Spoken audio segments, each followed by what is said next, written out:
So there I was, head pounding like a drum solo, staring at an unfamiliar ceiling through an unfamiliar window in an unfamiliar room.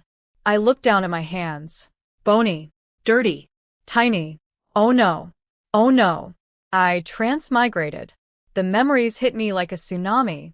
The original Su Tai, same name as me, convenient, had been mentally disabled since birth. She was the eldest daughter in the Su family. Before her little brother was born, Mom and Dad carried her everywhere. After baby brother arrived, he became her babysitter. Her parents had kept her condition a secret from basically everyone, especially her fiancé's family, because she'd been engaged since childhood, and they didn't want the in-laws backing out. Then came the Great Drought. 3 years of no rain. The neighboring Shiman village dammed up the river, and things got ugly.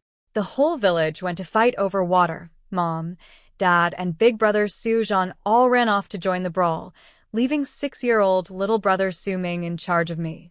A 6-year-oldie, babysitting a mentally disabled teenager.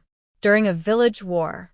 Predictably, the little guy got curious about the action, mumbled some instructions the original Su Tai couldn't understand, and ran off to watch. Original Su Tai followed him like a lost puppy, wandered straight into the middle of a village-on-village fistfight, and got her head cracked open. And that's when yours truly moved in. I sighed. Good news. The original was so mentally absent that she'd never done anything complicated. Nobody would notice the personality swap. Bad news. I'd inherited her mess. A blown cover on the disability secret, an angry fiancé family, and oh yeah, a world experiencing an apocalyptic drought. But honestly, this was still an upgrade from my previous life. Back on Earth, I was a college graduate from a dirt-poor mountain village. Birth mom ran off when I was little. Dad was a raging sexist. Stepmom hated my guts. I'd clawed my way through university only for Dad and stepmom to lure me home and try to sell me into marriage, because apparently a college-educated bride fetched 100,000 yuan in dowry. I fought back, tried to run, and fell off a cliff. So yeah, transmigrating into a poor farming family with parents who actually love their kids? I'll take it. The immediate crisis, surviving this drought. I closed my eyes, thinking about the strange dream I'd just had, and blink, I was there again. A circular room. Me standing in the exact center on a raised platform with a screen that read, "Welcome to the Space-Time Gateway Transit Station. Accumulate 50 virtual coins to open any space-time door." To my left, something that looked exactly like a vending machine, complete with products and price tags.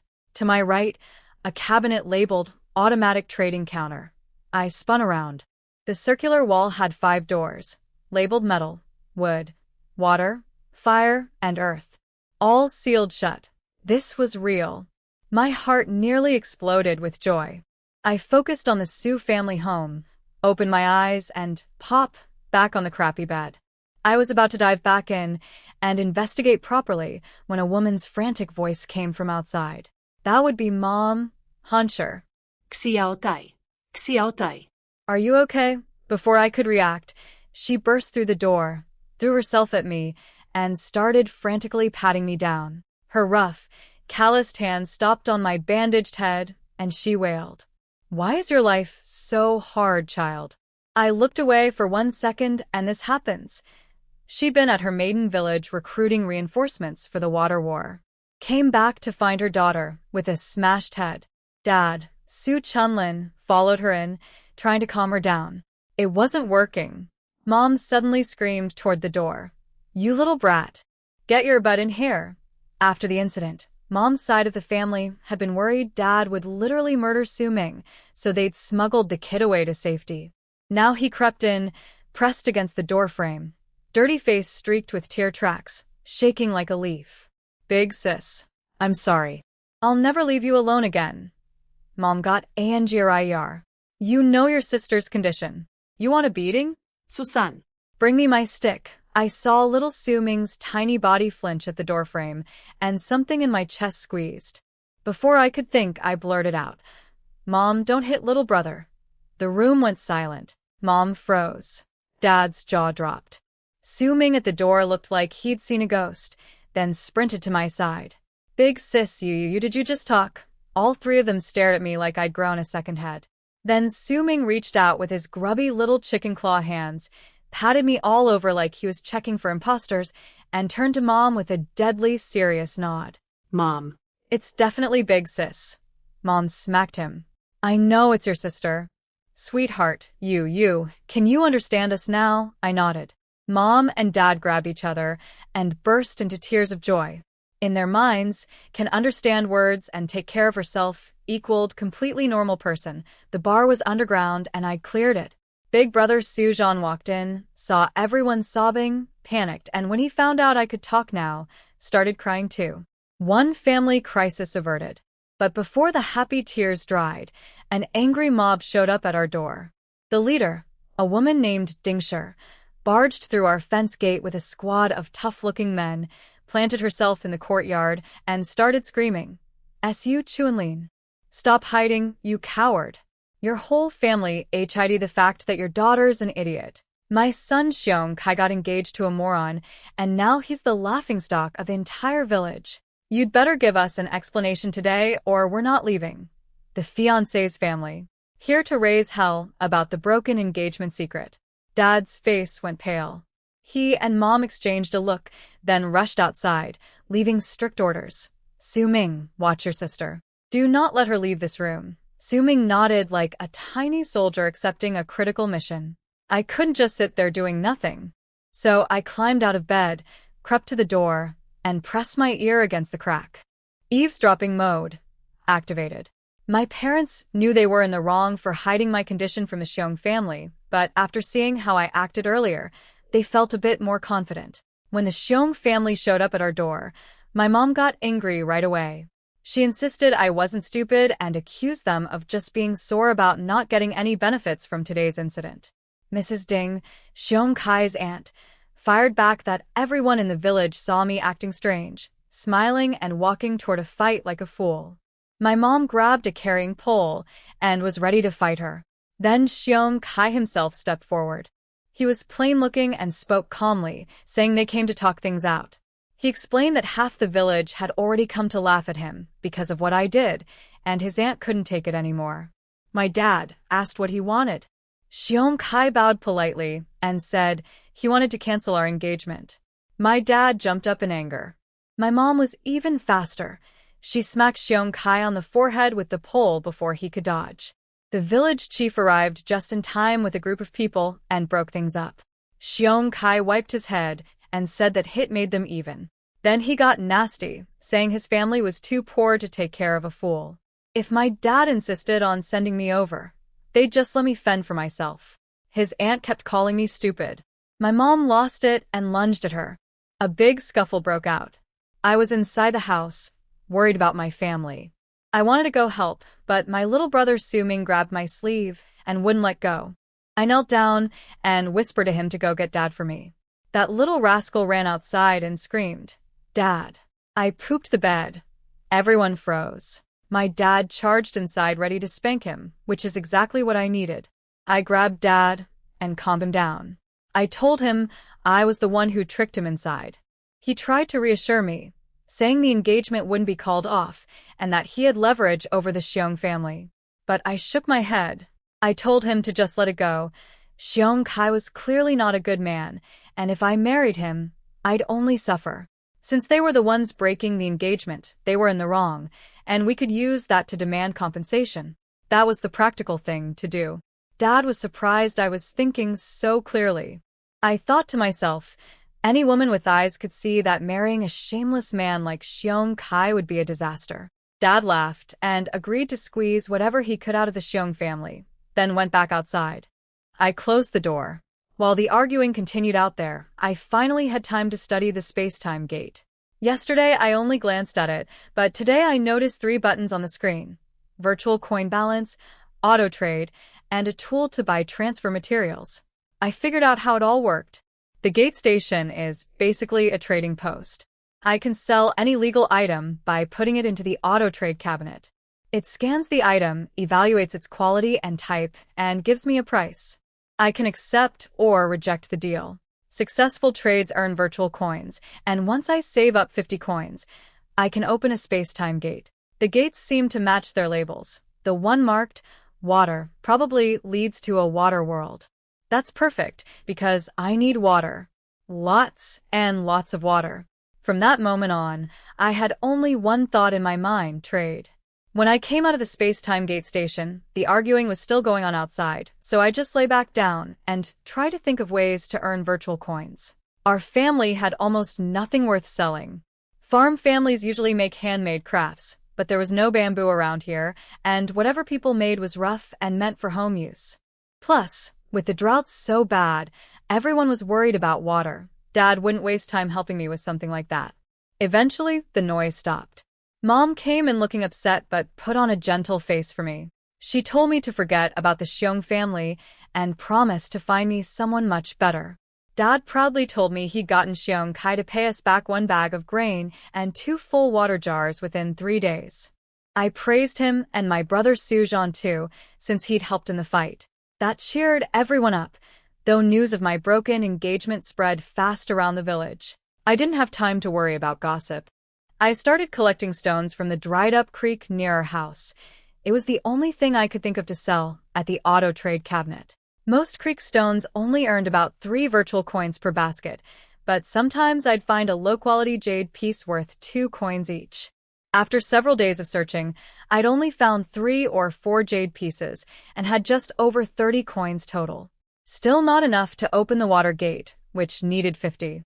My family thought it was strange that I kept collecting rocks, but since I stayed close to home, they left me alone, especially since the river water level had dropped even more.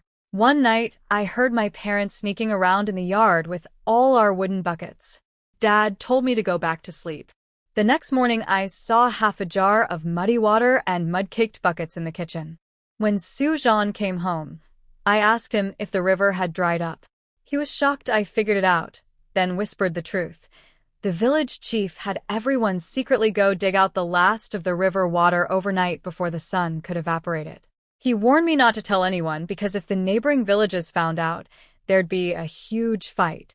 I swore to keep quiet. But right then, we heard the urgent clanging of a gong. Sujan's face went pale. He said something bad had happened and ran off. I followed him to the riverbank and found a massive crowd, people from 3 villages, all looking ready to brawl. The Westgate villagers had traced the dried-up river downstream to us and accused our village of stealing their water. Nobody was willing to hand over water they desperately needed, so a fight was inevitable. A girl named Su Yan pulled me aside and warned me to run if things got violent. She was also surprised I could talk and answer questions now. Then the fighting broke out, brutal and fast, with people bleeding almost immediately. I was about to leave when I spotted Sujan getting beaten up by a group of older boys. I broke free from Su Yan, grabbed a stick, and fought my way to his side, hitting them hard enough to make them yelp. One of them, Xiong Dao, a cousin of Xiong Kai, recognized me. He screamed that I was the crazy girl who'd embarrassed their family and made them a laughingstock in the village. He rallied his friends, and they all charged at me with their sticks raised.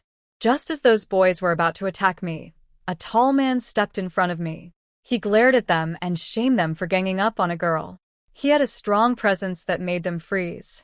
With him blocking for me, I didn't even bother figuring out who he was. I just swung my stick at the boys who'd beaten up Sujan. I was furious. They screamed and scattered while I chased them around. One of them, Xiong Dao, got hit in the back by someone else in the chaos and collapsed. Sujan got scared it might be serious and dragged me away before things got worse. The township chief, Su Chongfu, arrived and yelled at everyone to stop. People mostly listened, though some kept shouting insults. Xiong Dao's father found his son on the ground and panicked. Xiong Kai carried the boy off to see a doctor in town. Once the Xiong family left, the chiefs started arguing about the water situation. The Westgate villagers still insisted we stole their water. Our village chief played dumb, asking who had proof. The township chief told everyone to shut up and focus on finding water, since the river would be completely dry within days no matter what. Someone suggested going all the way to the Kanglin River, but that was a 3-day round trip and dangerous. The Middle Gate village chief suggested going into the mountains to dig a well in a damp spot. The West Gate chief complained it would cost too much and might not even work. Our chief said each village could dig on their own and keep whatever water they found. The West Gate chief didn't like those odds and said he'd rather make the long trip to the river. Eventually, the township chief told everyone to go home and stop fighting. After the West Gate people left, our chief admitted to the Middle Gate chief that he'd been measuring the river daily and knew it was dropping fast. That's why he'd had everyone secretly scoop out the last water overnight. The two chiefs decided to work together on digging a well and started planning. Meanwhile, Sujan had pulled me home. He checked if I was hurt. I told him I was fine, those boys didn't touch me, but I got in plenty of good hits on them. He told me to stay home while he went to check whether Xiongdao was okay. Once he left, I knew I had to hurry. The whole village was heading toward a real crisis without water. I grabbed my basket and went straight to the creek. The small stones weren't worth much, so I started going after the big, heavy ones, hoping they'd sell for more at the auto trade cabinet. I had to unlock that water gate as fast as possible. Of course, I couldn't carry those huge stones normally, so I'd hold onto them, think about the space-time gate, and teleport them to the station. Then I'd use the transfer tools to put them on the auto trade cabinet. Selling stones was basically like gambling. Sometimes a big one was worth several coins, sometimes almost nothing. But today luck was on my side. One big stone sold for 10 coins, pushing my balance into the 40s. I got so excited. I kept searching and selling until I finally hit 50. All 5 space-time gates lit up and the screen asked if I wanted to spend 50 coins to unlock one. I said yes and walked straight to the water gate.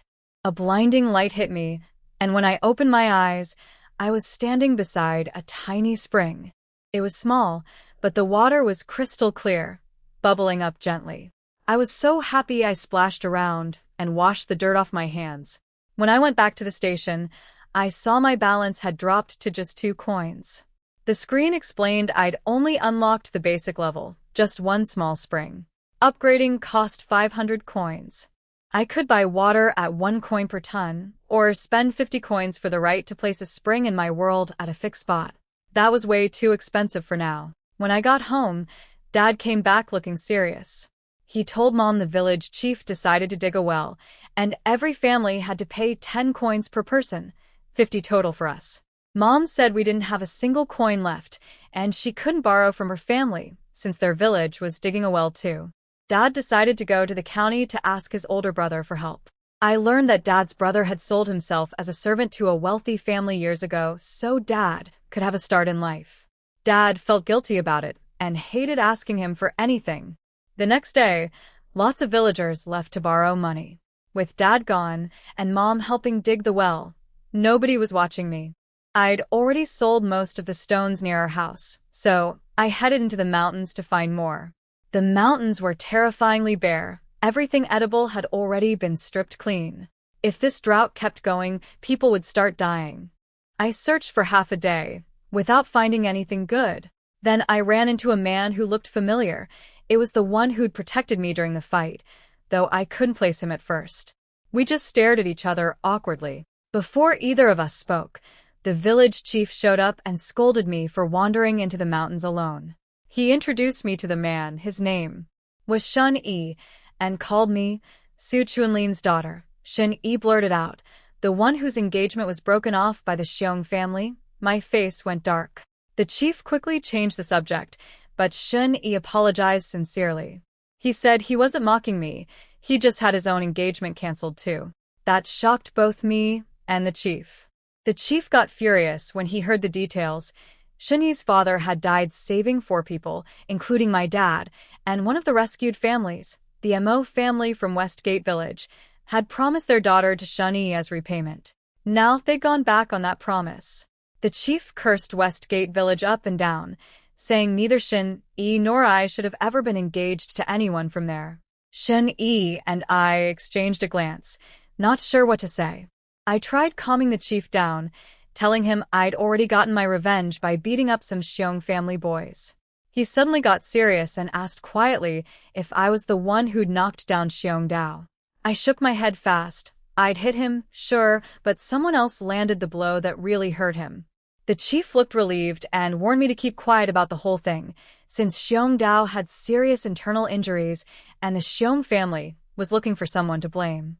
I put on my most innocent face while the village chief warned me about Xiong Dao. Shunyi stared at me like he couldn't believe I was the same fierce girl from yesterday's fight.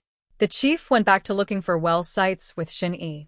I was about to leave when I heard the chief point to a neighboring mountain that belonged to our village. He said it was farther away and used to have wolves, so nobody went there. But since the drought, animals had moved in that direction, and there might be a good spot to dig a well. Shunyi agreed. Animals are sensitive to water, so finding where they gathered could lead to a water source. I decided to follow them. Maybe I'd find something valuable to sell. The chief didn't notice me tagging along, but Shunyi did and said nothing. When the chief finally spotted me, he panicked and told me to go home because of the wolves. I just said I didn't know the way back. He gave up and let me come along. The mountain was cooler and greener than the outer hills, though all the edible plants had been picked clean. After walking a while with no sign of animals, I asked innocently, "Chief, where are the wolves?" He glared at me and told me to keep quiet. Then Shunyi found a broken trap with a dead wolf inside. It had dried out completely in the heat, basically a mummy, but the fur was still in good shape except for 2 holes. I sweetened my voice and asked, "Big brother Shin, can I have that?" He looked surprised but nodded. The chief grumbled about me wanting to play with a dead wolf, but he didn't stop me. We walked a bit further and found tracks from something big. The chief went pale and said we should leave. Shunyi agreed. I was scared too and ran faster than anyone, even with the wolf in my basket on my back. Once we were out of the mountains, Shunyi and the chief went to check on the well digging. I ran straight home. Nobody was there, so I locked the door and took the dead wolf into the space-time station to sell it. The auto-trade cabinet evaluated it carefully. The body was dried out but not rotten. The fur was mostly intact. The price, 500 virtual coins. I nearly lost my mind with excitement and hit confirm. My balance jumped to 500 too. I could use 500 coins to upgrade the water space, but that would leave me broke again, and the village needed water now. So I spent 50 coins on a small spring placement right, plus 1 coin to buy a ton of clean water for my family. When Mom and my brothers came home exhausted, I gave them the water. Mom took 2 big gulps before her eyes went wide. She said it tasted sweet, like spring water. Sujan agreed and asked where I got it. I was trying to think up an excuse when the village chief's voice came from outside, saving me. The chief had come to ask if Shunyi could stay at our house for the night since Dad was away, and we had a spare room. Mom happily agreed. Shunyi came in and immediately started chopping wood without being asked. Mom watched him quietly and whispered to me what a shame it was. She told me the story. Shunyi's father had been a river worker who rescued bodies for the government. People avoided his family because of the bad luck association. When he died saving my dad and 3 others, the 4 families agreed that whoever had a daughter first would marry her to Shunyi. The Mo family from Westgate Village had a girl 6 months before I was born, so they got the match.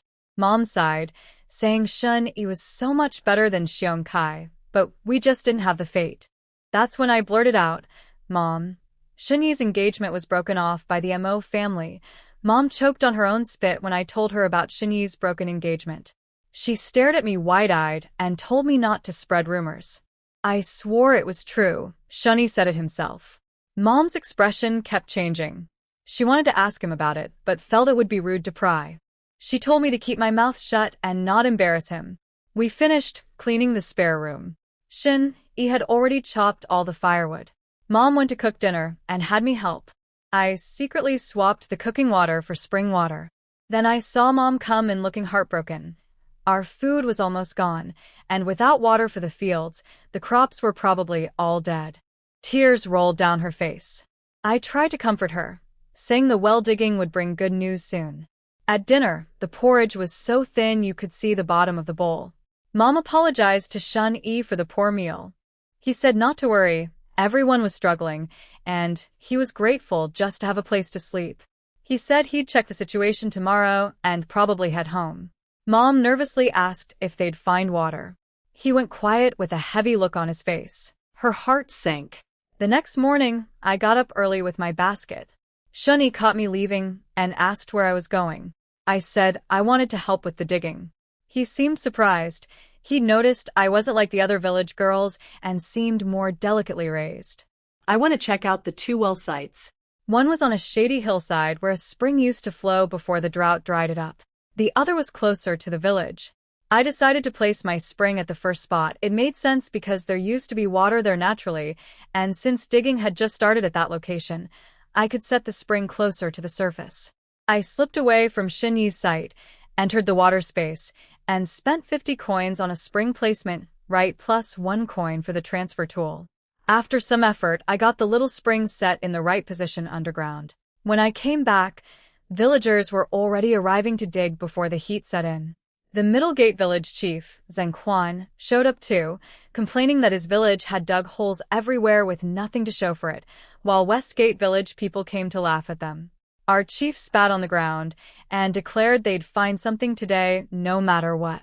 Right on cue, Shani shouted from the dig site, "The soil here is wet." Our chief sprinted over, barely able to talk from excitement. He sent people running to fetch every last villager. Within minutes, men, women, old and young came pouring in, some without even putting on shoes. With everyone digging together, they went deep fast. The moisture kept getting heavier. Then Shin-Yi drove his shovel down one last time, and water came bubbling up from the ground. Zheng Quan stood there stunned, mumbling that they'd actually found water. Then he grabbed Shin-Yi and begged him to come look at their village too. Shin-Yi smiled, a rare sight, and agreed. People crowded around the well, some crying with joy.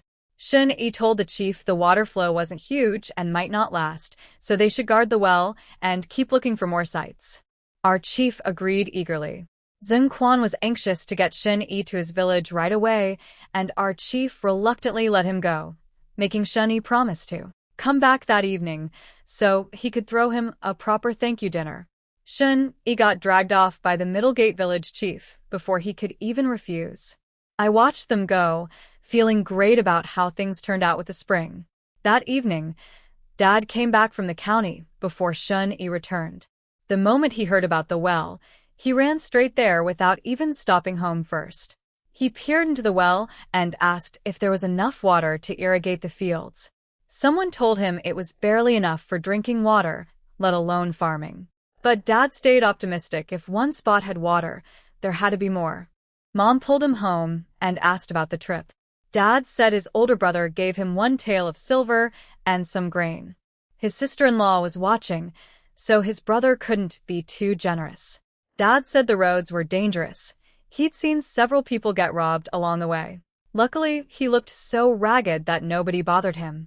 Mom noticed the water jar still had the muddy river water from before, now settled with clean water on top. She let Dad use some to wash up and pour the rest on the crops. Dad cleaned out the jar too, saving every drop. When Shuni got back, Dad was thrilled to see him and insisted he stay another night. Over dinner, a thin dumpling soup, Shin-Yi explained that the Middle Gate village still hadn't found a good well spot. Our chief wouldn't let him leave yet, so he'd be staying a couple more days.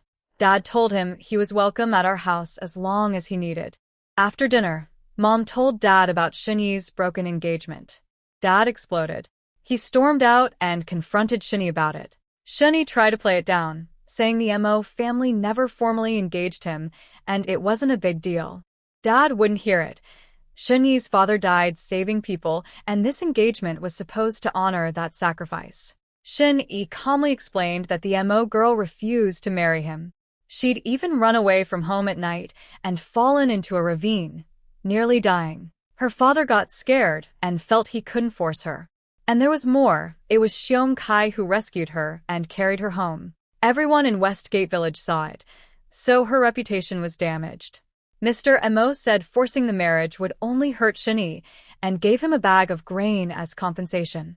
Mom muttered about our rotten luck with Xiong Kai showing up everywhere. Dad went quiet and started stroking his chin, thinking hard. After Shin-Yi went to bed, Mom asked Dad if he was just going to let it go. Dad pulled her aside with a grin and whispered his plan. Our family needed a husband for me. And look, heaven had just delivered one. Shin-yi was someone Dad had watched grow up, visiting him every year. He was far better than Seong-kai. Dad had always been jealous that the Mo family got him, and now fate had turned things around. Mom's eyes lit up. She said she'd noticed Shin-yi was kind to me, and that we'd even gone out together that morning. Dad got even more excited. Mom agreed it could work, but said Dad needed to sort things out with the Mo family first. A single bag of grain wasn't enough to repay a life-saving debt, and the Seong family owed something too. They weren't going to let Shin-yi get cheated. Dad was fired up about standing up for Shin-yi, his future son-in-law, as he was already calling him. The next morning, he marched straight to Westgate Village. He spotted Mrs. Ding at the village entrance and ran past her before she could start trouble. She chased after him, screaming. Dad went right to the Mo family's house and punched Mr. Mo in the face, without a word. Mr. Mo's wife and daughter came running out with whatever they could grab. Dad grabbed Mr. Mo by the collar and shouted that Shin-yi wasn't some helpless orphan. Dad and the other survivors were still alive and wouldn't let him be pushed around. The wife, Mrs. Guan, tried to argue that they'd already settled things with Shin-yi and given him grain. Their daughter, Mo Chuanxiang, jumped in defiantly, saying she was the one who refused the marriage because she simply didn't like Shin-yi. Dad lost his temper completely and scolded her for having no manners and no understanding of what her father owed. She burst into tears. Mrs. Guan shoved Dad and insulted me, calling me stupid. Dad shook her off and demanded Mr. Mo deal with him man to man. Mr. Mo knew they were in the wrong. He sent his wife and daughter inside and invited Dad in politely. Mrs. Ding blocked Dad on his way in, demanding he answer for what I supposedly did to Xiong Dao. Dad didn't flinch. He pointed out that the Xiong family had brought a bunch of kids to the fight who ganged up on Su Zhan. Plenty of witnesses saw it.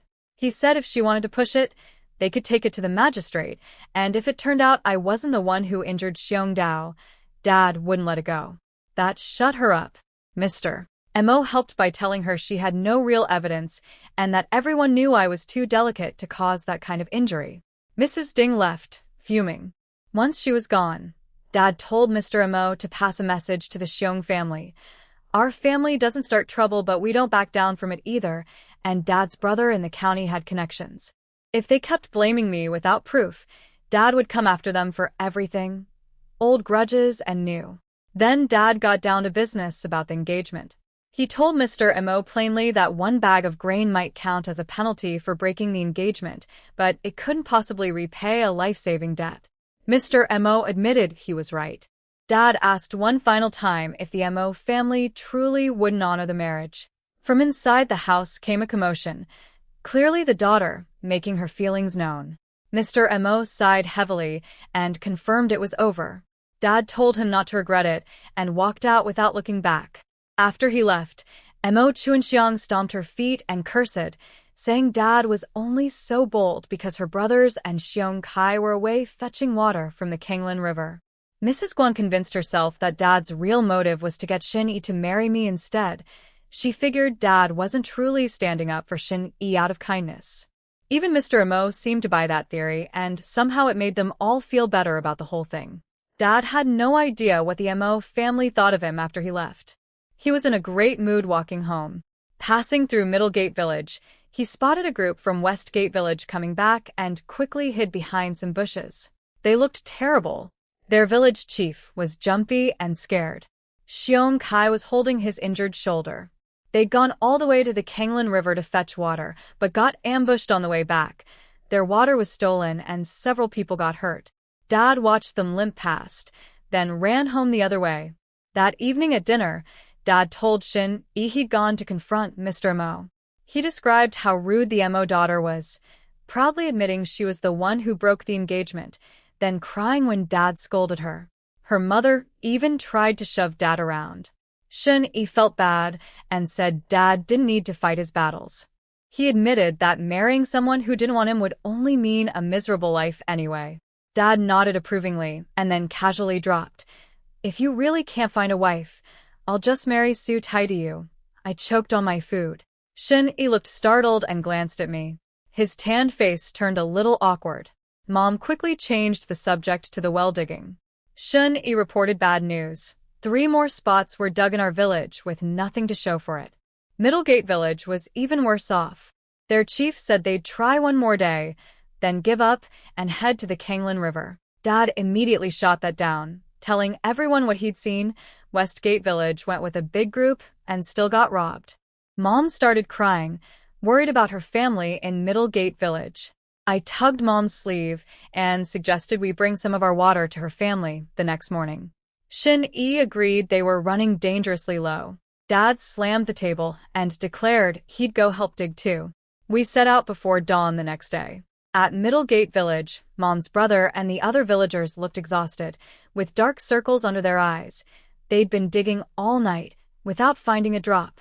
They'd heard about Westgate Village's failed trip to the river, so they couldn't try that either. When we said we came to help, they were genuinely moved. Dad grabbed a shovel and looked lost, asking Shin-yi where to dig. I jumped in and flattered Dad, telling him his luck was so good he should pick the spot. That puffed him right up. He strutted ahead like he owned the place, though Mom had to keep steering him away from ditches since she knew the area better. We ended up near an old mountain pond. Dad wanted to keep going, but I stopped him and suggested we dig right there. He asked Shin-yi's opinion. Shin-yi glanced at the abandoned holes nearby and looked doubtful, but when he saw I didn't want to move, he agreed to try. He clearly didn't expect us to actually find water and left to check other spots. The moment Shin-yi was gone, I made an excuse to slip away and entered the water space. I spent 50 coins on another spring placement and carefully positioned it about 1 zhong deep underground right below where Dad was digging. The spring started bubbling immediately. By evening the soil would be noticeably damp. After that, my job was keeping Dad motivated. Every time he wanted to quit, I laid on the compliments thick. I told him he was strong, lucky, and definitely going to find water. It worked every time. He'd grumble but keep shoveling. We dug all the way past noon. Luckily, we were on the shady side of the hill, or my parents would have collapsed from the heat. Dad was losing faith and wanted to try a different spot. Mom had already wandered off looking for one. I quickly agreed we could switch, but suggested he keep digging while we waited for Mom to find somewhere better. You never know, I said. Maybe you'll hit water right here. Dad laughed and said he'd never been lucky in his life. Then mid-sentence he stopped. The dirt on his shovel was wet. Su-jeon grabbed a handful and screamed, "Dad, there's water." Dad snapped into action, shoveling like crazy, and told me to run get Mom and the villagers. Within minutes, a whole crowd showed up. When they saw the wet soil piled on the ground, people started crying with happiness. 2 strong men jumped into the hole to take over digging so Dad and Su-jeon could rest. My grandfather hugged Dad tight, calling him an incredible son-in-law. Uncle Han, Yen, said Dad was a hero for the whole village. Dad nearly floated away from all the praise, but he pulled Shin-yi over and gave him credit too, saying he wouldn't have dug there without Shin-yi's guidance. The village chief confirmed they were both heroes. With so many hands helping, the well hit water before sunset. The villagers insisted we stay for a celebration meal. The next morning we checked the well. After a night of accumulation, the water was crystal clear. Like our village's well, the flow was small, but enough for drinking if they didn't try to irrigate crops. Meanwhile, over in Westgate Village, things fell apart. Their chief found out Middlegate Village had struck water and panicked. His wife blamed him for the failed river trip, which had gotten their son injured. Their son hobbled out and told his father to swallow his pride and start digging wells too. They'd run out of stored water within days. When villagers came asking permission to dig, the chief grudgingly agreed, but then they realized nobody in their village knew how to find a good well site. The chief's wife went asking around and came back furious. She'd learned that the 2 people responsible for finding water in both villages were Dad, the man whose daughter Seong Kai humiliated, and Shin-yi, the man the Mo family betrayed. She called it karma. The chief went pale. He'd known about Seong Kai's cruel engagement breaking and had deliberately looked the other way because he was angry about the water dispute with our village. He'd also ignored the Mo family's broken promise to Shin-yi because it didn't affect him. Now his village was dying of thirst, and the only people who could help were the ones his villagers had wronged. His wife told him to stop being stupid, grab some gifts, and go beg the Middlegate village chief for help before it was too late. The chief rushed over with a group of villagers. When they arrived, they saw Middlegate villagers lined up at the well, pulling up buckets of perfectly clear water. The West Gate people stared with desperate, hungry eyes. The Middlegate chief blocked them and asked coldly what they wanted. The West Gate chief forced an awkward smile and said, "Congratulations on finding water." The Middlegate village chief didn't fall for the West Gate chief's fake congratulations. He gathered his men and stayed on guard. The West Gate chief insisted he came in peace, but nobody bought it. When he finally admitted he needed help finding someone to dig wells, the Middlegate chief laughed in his face. He pointed out that our village's well was dug thanks to my dad, the man whose daughter got publicly humiliated by Xiong Kai, and the West Gate chief had done nothing to stop it. Then came the real blow. The person who actually knew how to find water was Shen Yi, the man the Mo family in Westgate village had betrayed. The Middlegate chief asked how the Westgate chief could possibly have the nerve to ask Shen Yi for help after his own villagers wronged him. The Westgate chief left empty-handed and furious. On his way home, he stopped outside the Mo family's house and screamed insults at them for causing this mess. Mr. Mo and his wife figured out what happened and went pale. Mrs. Guan panicked, worrying the chief would hold a grudge against their family. Mr. Mo chased after him to get the full story and came back looking terrible. Mo Chuanxiang was the first to suggest finding a different well digger. Not every river worker was Shen Yi. Mrs. Guan jumped on the idea and sent Mr. Mo out searching. Meanwhile, Mrs. Guan complained to her daughter that Shen Yi was being petty for letting the whole village suffer over a broken engagement. Mo Chuanxiang ran to tell Xiong Kai about it. Mr. Mo actually found a well-digging expert, but after the man inspected Westgate village, he just shook his head. He said their land was too dry and too high, no water would come. The chief protested that Middlegate village right next door had found water, so the expert went to look. He came back amazed, saying whoever found that spot was incredibly skilled, and he couldn't match it. Then he left. The news spread through Westgate village within the hour. Angry villagers showed up at the Mo family's door, demanding Mo Chuanxiang honor her engagement and marry Shen Yi so he'd help them. The whole village's future depends on it, they shouted. Mo Chuanxiang hid inside, terrified. That's when Xiong Kai stepped in. He calmed everyone down, saying they shouldn't force the marriage. What if something bad happened to Mo Chuanxiang since Shen Yi was supposedly cursed to lose everyone close to him? He offered to go to Shen Yi's village himself, bringing gifts and personally ask for help. The villagers backed off the Mo family once Xiong Kai volunteered. After everyone left, Xiong Kai reassured Mr. Mo's family. He'd originally wanted to go threaten Shen Yi after Mo Chuanxiang complained to him, but now that they needed Shen Yi's help, he decided to play nice, at least until the village got its water. Mr. Mo promised Xiong Kai that if he could get Shen Yi to help, he'd agree to let Xiong Kai marry Mo Chuanxiang. Xiong Kai rushed off to Shen Yi's village, but when he got there after noon, Shen Yi wasn't home. He waited until evening when Shen Yi's aunt came by. She told him he was too late. Ever since Shen Yi helped our village and Middlegate village find water, he'd become famous. Even chiefs from other townships were fighting over him. She didn't even know where he was. When she mentioned Shen Yi was working with my dad, Xiong Kai's face went dark. He left with nothing. Back in Westgate village, Xiong Kai told everyone he couldn't find Shen Yi and that he was too in demand now. An old man slumped to the ground in despair. The chief yelled at everyone to stop complaining and just start digging themselves, but the younger men didn't want to waste energy digging dry holes when their stored water was already running low. Meanwhile, our village struck water in a second well. Our chief was overjoyed. 2 wells meant we were safe. But the township chief pulled him aside and pointed out the problem.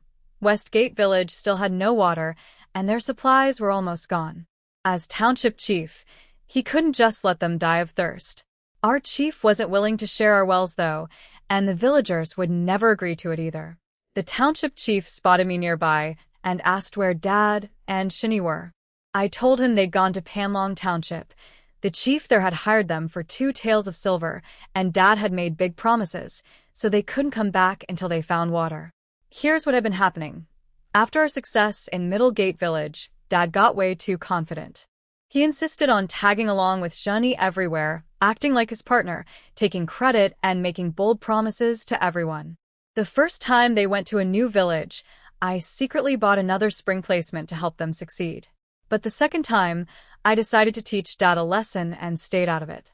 Surprisingly, they actually found water on their own that time, and the well had decent flow. After that, they were famous. Now, they were in Panlong Township, where the drought was bad. The chief there was desperate, and put all his hopes on them. Dad made his usual big promises, and I decided to sit back and let him struggle a bit before stepping in. The township chief was stuck, Dad and Shani were away, and Westgate Village was running out of time. He looked genuinely worried, and I didn't have a good answer for him. I came up with an idea for the township chief. I told him he could pay 2 taels of silver to the Panlong Township chief to release Dad and Shani early, but Westgate Village should be the ones paying since they were the desperate ones. Our village chief loved the idea. The township chief wasn't sure Westgate Village could afford it, but our chief made it clear. Nobody was touching our wells. The township chief went to Westgate Village and laid out 2 options. Pay 2 taels to bring back Dad and Shani, or buy water from our village at 1 coin per 2 buckets with limits on how much. Mrs. Ding threw a fit, refusing to pay anything. The township chief didn't mince words. He told them this whole mess was their own fault for picking fights with everyone instead of cooperating. Xiong Kai spoke up first for buying water. He'd done the math. Buying water was cheaper than funding well digging that might fail. Enough villagers agreed, and the chief reluctantly went along with it. Our village was happy to sell water, especially after the township chief promised the money would be distributed to everyone by the new year. But when some villagers tried using well water to save their crops, I went along to look and saw the fields were devastated. Almost everything had died from the drought. People broke down crying. Mom whispered about how they'd survive winter. Snow would start in late October and last until March, and during bad years, even coarse flour cost a fortune per pound. She showed me our remaining grain, half a jar. Not nearly enough to last until spring. She told me our region was the poorest part of the poorest county, and even the county magistrate couldn't help everyone. Our family at least had Dad's brother in the county as a last resort, but most villagers had nothing. Mom locked the grain storage and wouldn't even let me near it. Once she left, I slipped into the space-time station. My balance was under 300 coins after buying 4 spring placements. I didn't have a new way to earn money, but the food crisis couldn't wait. I spent 50 coins to unlock the Earth space. Inside, I found myself standing in a field. Not huge, but the soil was dark, moist, and clearly fertile. Back at the station, I read the rules. I'd unlocked 1 acre of land where I could grow anything. Half of every harvest would be automatically taken as payment for using the land, and I'd keep the other half to sell or take home. The rules were fair enough. We needed wheat, since that's what everyone grew in this cold, high-altitude area near the mountains. But Mom guarded our grains so fiercely, I couldn't get any seeds. Nobody else would share either. Just when I was stuck, Dad and Shani came home, each carrying a bag of grain they'd earned from the Panlong Township job. My eyes lit up when I saw those bags. I asked if they'd found water for Panlong. Dad puffed up proudly, then glanced at Shun-Yi and admitted it was mostly Shani's work.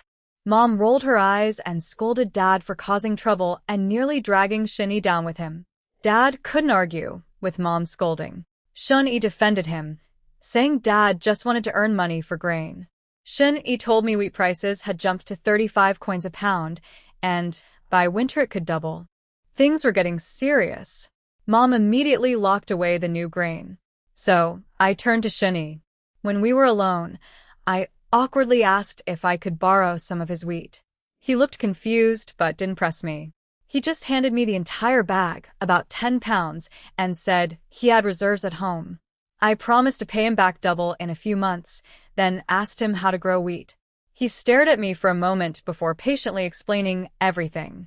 He warned me it wasn't planting season, and without enough water, nothing would grow. I told him not to worry and that I wouldn't do anything reckless. He chose to trust me. I took the seeds straight to the space-time station. I spent 1 coin on a big shallow tray, got water from the water space, and soaked the wheat to sort out good seeds and speed up sprouting. Once they germinated, I moved them to the Earth's space field. The conditions there were perfect. The soil adjusted itself for whatever you planted, no pests, no drought worries. The catch was I had to do all the work myself.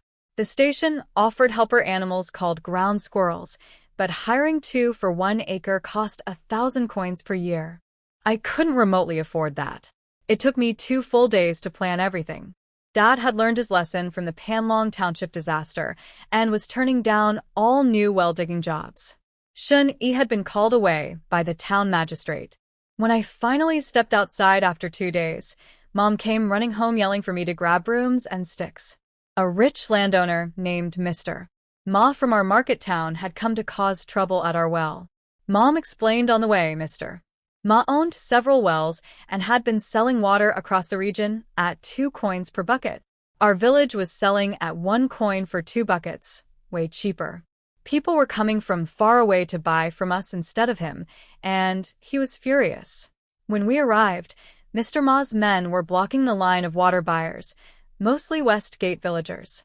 He was threatening that anyone who bought our water would be banned from renting his farmland or selling grain to his family. Xiong Kai pushed back, saying the township chief had authorized buying water here. I finally got a good look at Xiong Kai. Mom worried I'd be upset seeing him, but I told her he looked way worse than Shun-yi and didn't seem like a decent person. That put her at ease. The Westgate villagers started ganging up on Mr. Ma verbally, calling him greedy and cursing him. Then the township chief stepped through the crowd. He wasn't afraid of Mr. Ma at all. Mr. Ma tried to intimidate him by mentioning that his son-in-law was the town magistrate, but the township chief stayed cool and told him to leave if he wasn't buying water. Mr. Ma left red-faced, warning the township chief he'd regret this. Once he was gone, the township chief waved everyone back to work, and the water selling resumed like nothing happened. Mom relaxed after the township chief handled Mr. Ma so calmly. Our village chief worried that Mr. Ma might get the town magistrate to fire the township chief, but the township chief wasn't concerned. He explained that the magistrate had married Mr. Ma's daughter against Mr. Ma's wishes, so Mr. Ma had no real influence over him. After years of working together, the magistrate knew what kind of man the township chief was and wouldn't remove him over this. Back in town, Mr. Ma was fuming. He sent his second wife to contact his daughter, the magistrate's wife, but the stepmother admitted the daughter hated her. Mr. Ma stormed off to the magistrate's house himself, only to be told both the magistrate and his wife were out. He left, planning to return the next day. But the truth was, the magistrate and his wife were home. They'd had the doorman turn Mr. Ma away. The magistrate's wife, Ma Yujia, had a terrible relationship with her father ever since he remarried. She knew he only ever showed up when he wanted favors. When she and her husband figured out he was probably angry about losing his water-selling monopoly, they were both furious at his greed. The magistrate slipped out the back door that evening to go find Shun-yi himself. He actually wanted to support the well-digging efforts, not shut them down. Meanwhile, Mr. Ma's second wife had her own scheme. She secretly sent word to her brother, who was the chief of another township and had been profiting from selling well water at high prices. He'd been the one who pushed Mr. Ma to confront our village in the first place. Days passed, and the magistrate never came after the township chief. Our village chief finally stopped worrying. Then September came, harvest time. But there was nothing to harvest. The county hadn't even issued the usual autumn orders. The township chief visited all 3 villages and confirmed nobody had enough grain to fill even 1 basket combined. He'd have to request disaster relief grain from the county, or people wouldn't survive winter. Dad grabbed his basket and said he'd head into the deep mountains looking for anything edible. I stopped him, reminding him about the dangerous animal tracks we'd seen before. I suggested going to the area around the Great Search River instead. It still had water, so the nearby mountains should have more food. Mom agreed and added that Shunyi's village was in that direction, so we could visit him too. She'd grown genuinely fond of Shun-yi after he'd stayed with us and helped Dad earn money. Dad decided on the river area. I volunteered to come along and help carry things. Su-jeon wanted to go too. Even little Su-ming tried to tag along. Dad decided to bring me and Su-jeon, leaving little Su-ming home with Mom. Before we left, Mom smeared black ash from the stove on my face and made me wear our rattiest clothes. I thought she was overreacting until we got on the road and I noticed strangers eyeing us with bad intentions. Smart woman, my mom. By the time we reached Shun-yi's village, my legs felt like they might fall off. His aunt, Mrs. Su, spotted us walking toward his house and came running over. Once Dad introduced himself, she got incredibly excited and personally let us inside. Shun-yi came out and seemed surprised to see us. He invited us in, calling me little sister Su-tai, which was new. I wandered through a small door at the back and found a vegetable garden that looked amazing. Dad was jealous. Shun-yi said he barely tended it, and his aunt's garden was even better. Mrs. Su insisted on cooking for us and ran home to grab vegetables before anyone could stop her. She even brought 2 precious eggs she'd been saving. Dad told Shun-yi about the failed harvest and how he wanted to find wild vegetables in the mountains. Shun-yi's face went serious. He said the nearby mountains had been picked nearly clean and had dangerous animals, but he agreed to take us to some mountains farther away the next morning. I noticed he seemed conflicted about it, though he brushed it off when I asked. I quietly reminded him I hadn't forgotten about the grain I borrowed and would pay him back in 2 months. My wheat in the earth space was growing beautifully. Mrs. Su caught us talking privately and looked absolutely thrilled. At dinner, she brought her husband over too. She cried while talking about Shun-yi's hard life. Orphaned young, then betrayed by the Mo family. Dad comforted her and said the Mo girl was too spoiled for Shun-yi anyway. Then Mrs. Su blurted out, "I think your daughter would be great for him." She quickly tried to cover it up by complimenting how well-raised and pretty I was. Dad played right along, bragging about me and telling the whole story of how the Xiong family wrongly called me stupid and broke our engagement. Mrs. Su cursed the Xiong family and kept looking back and forth between me and Shun-yi with barely contained excitement. After dinner, she pulled Shun-yi aside. I couldn't hear everything, but she was telling him I was prettier and kinder than the Mo girl, that I wouldn't have trouble finding a husband, and that if he didn't act fast, he'd miss his chance. Shun-yi's aunt moved fast. That same night, she dragged her husband home and ordered him to propose to Dad on Shun-yi's behalf. Poor Uncle Shun was flustered, saying they hadn't prepared anything. Mrs. Su pinched him and said there was no time to waste. She dug out a piece of fine linen she'd been saving and sent him to the river to find some fish in the mud. She wasn't letting this chance slip away. Shun-yi was so rattled by his aunt's matchmaking that he couldn't even look at me. He set me up in his parents' old room for the night, saying it was clean even though nobody lived there anymore. Dad, Su-jeon, and Shun-yi squeezed into the other room. I woke up before dawn and quietly checked on my wheat in the earth space. It was growing beautifully. Then we all headed out to a remote mountain near the Great Search River to forage. Since it was far from any village, nobody had picked it clean. Dad found wild onions and mountain chives. Shun-yi found some ferns. Su-jeon dug up plant and herbs. I stuck close to Dad and secretly stashed handfuls of wild onion and chive roots into my invisible storage pouch to transplant in the earth space later. While we worked, Shun-yi came over and held out a handful of ladybugs for me. He asked if I wanted to play with them. My eyes lit up, not because they were cute, but because I figured insects might sell well at the auto trade cabinet. He offered to catch me more, and by evening my clay jar was full. I'd snuck away twice to sell some at the station and earned 12 virtual coins. Back at the house, Dad was thrilled with all the wild vegetables we'd gathered. That's when Mrs. Su and Uncle Shun showed up carrying gifts. Uncle Shun cleared his throat nervously and asked Dad what he thought of Shun-yi. Dad told him to speak plainly. So Uncle Shun said it outright. He wanted Shun-yi to marry me. Sure, Dad answered without a moment's hesitation.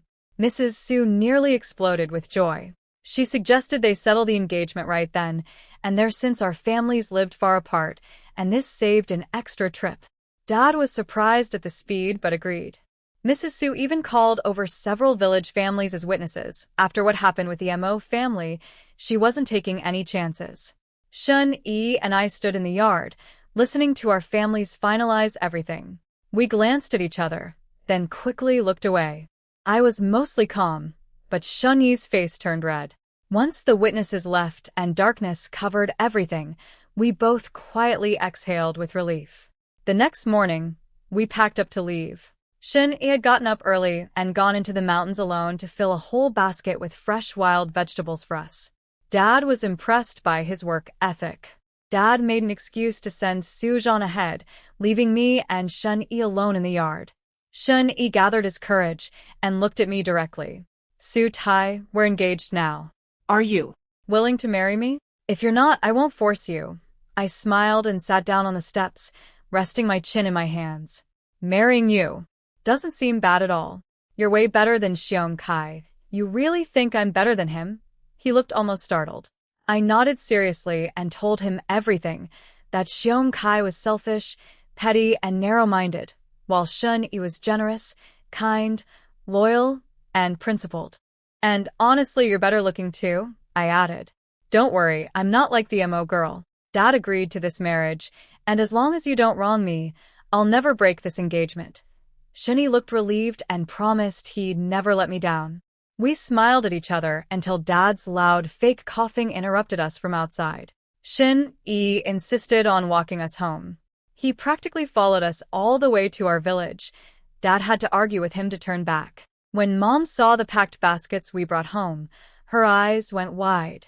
Dad told her the wild vegetables were from Shun Yi, and the rest was engagement gifts for me. Mom froze. You settled Su-tai's marriage. Dad nodded smugly, saying it was perfect.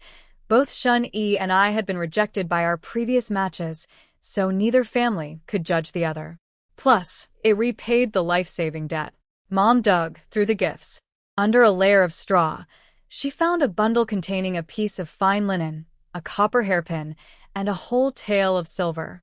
She nearly lost it over the silver. In a famine year, when people were trading daughters for a single bag of grain, this was incredibly generous.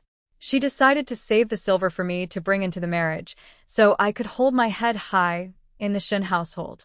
Beneath the vegetables, they found 2 dried fish, about a pound total. Dad was thrilled.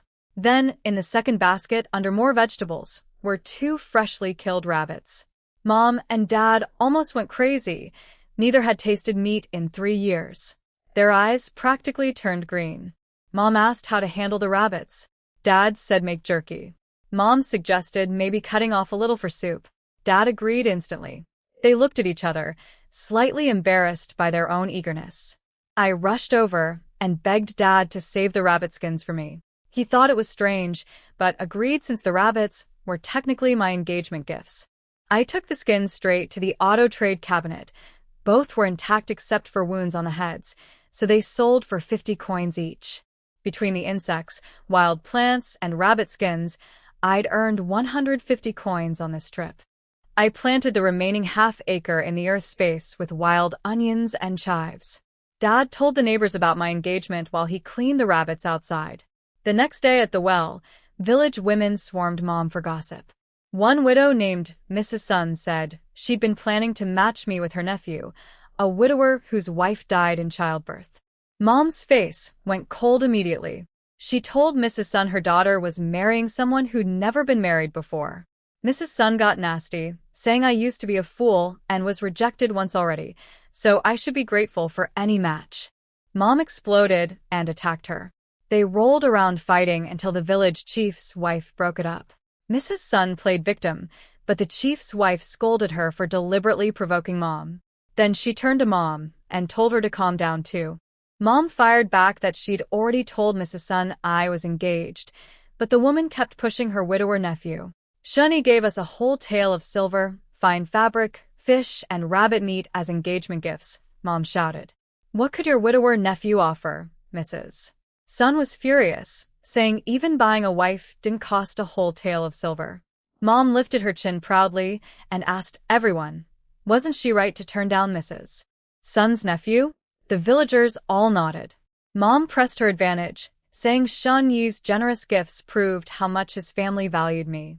If I were really damaged goods, why would they offer so much? She warned that only someone crazy with jealousy would say otherwise.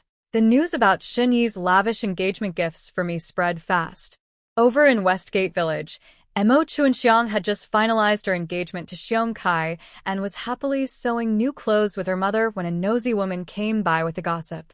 She announced loudly that Shun Yi, the man who'd been engaged to Mo Chuanxiang, was now matched with me, and his family had given a whole tale of silver plus fabric, fish, rabbit meat, and grain. Mrs. Guan's smile crumbled. She tried to dismiss it, saying Shun Yi was an orphan who couldn't possibly afford all that. But the woman pointed out that it must be true since my family had turned down other offers for Shun Yi's. After the woman left, Mo Chuanxiang exploded. She kicked over her sewing basket, furious that Shun Yi's engagement was being talked about everywhere, clearly making her look bad. What really stung was that Shun Yi had given me, a fool, in her eyes, more in engagement gifts than Xiong Kai had given her. Mrs. Guan ranted about Shun Yi being petty and vengeful, then told her daughter to stay home, avoid the gossip, and focus on preparing for her wedding to Xiong Kai. She insisted Mo Chuanxiang's life would be better than mine since she'd have her father and brothers nearby. That calmed Mo Chuanxiang down. When autumn harvest came, there was almost nothing to collect across the entire region. The county magistrate noticed that Fufeng Township, where Mr. Ma's land was, had done slightly better since they dug wells earliest. So the magistrate ordered wealthier families like Mr. Ma's to contribute extra grain for relief. Mr. Ma stormed to his son-in-law the magistrate's house, demanding he block the order.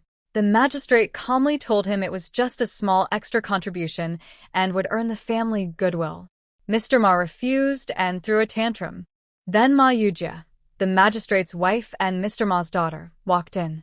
When she heard what her father wanted, she went sharp as a blade. She asked if he expected her husband to risk his career and life to help him dodge a county order. She reminded him of promises he'd made to her dying mother about protecting their family. Now he wanted to ruin her comfortable life? She demanded to know the real reason. Mr. Ma finally admitted it wasn't just about his own family. His second wife's brother had land in the same township and didn't want to give up grain either. Mayuja laughed coldly. So her father was really here fighting for his stepmother's family. She told him if he couldn't offer her anything good and only wanted to destroy what she had, she'd make sure the stepmother's family paid even more. The township chief happened to be there and watched the whole show unfold. Mr. Ma ran off with his tail between his legs after his daughter threatened him. The township chief told me later what happened. The magistrate promised to request relief grain from the county, but warned it wouldn't be much. Back in our village, the township chief gathered everyone and delivered the bad news. The county couldn't collect much grain even from the better-off areas, and Mr. Ma would surely raise prices at his grain shops. Everyone needed to plan ahead. Mom rushed to check our grain jar. We had enough for maybe 2 months if we were careful. Dad wanted to spend all our savings on grain, but Mom and I stopped him.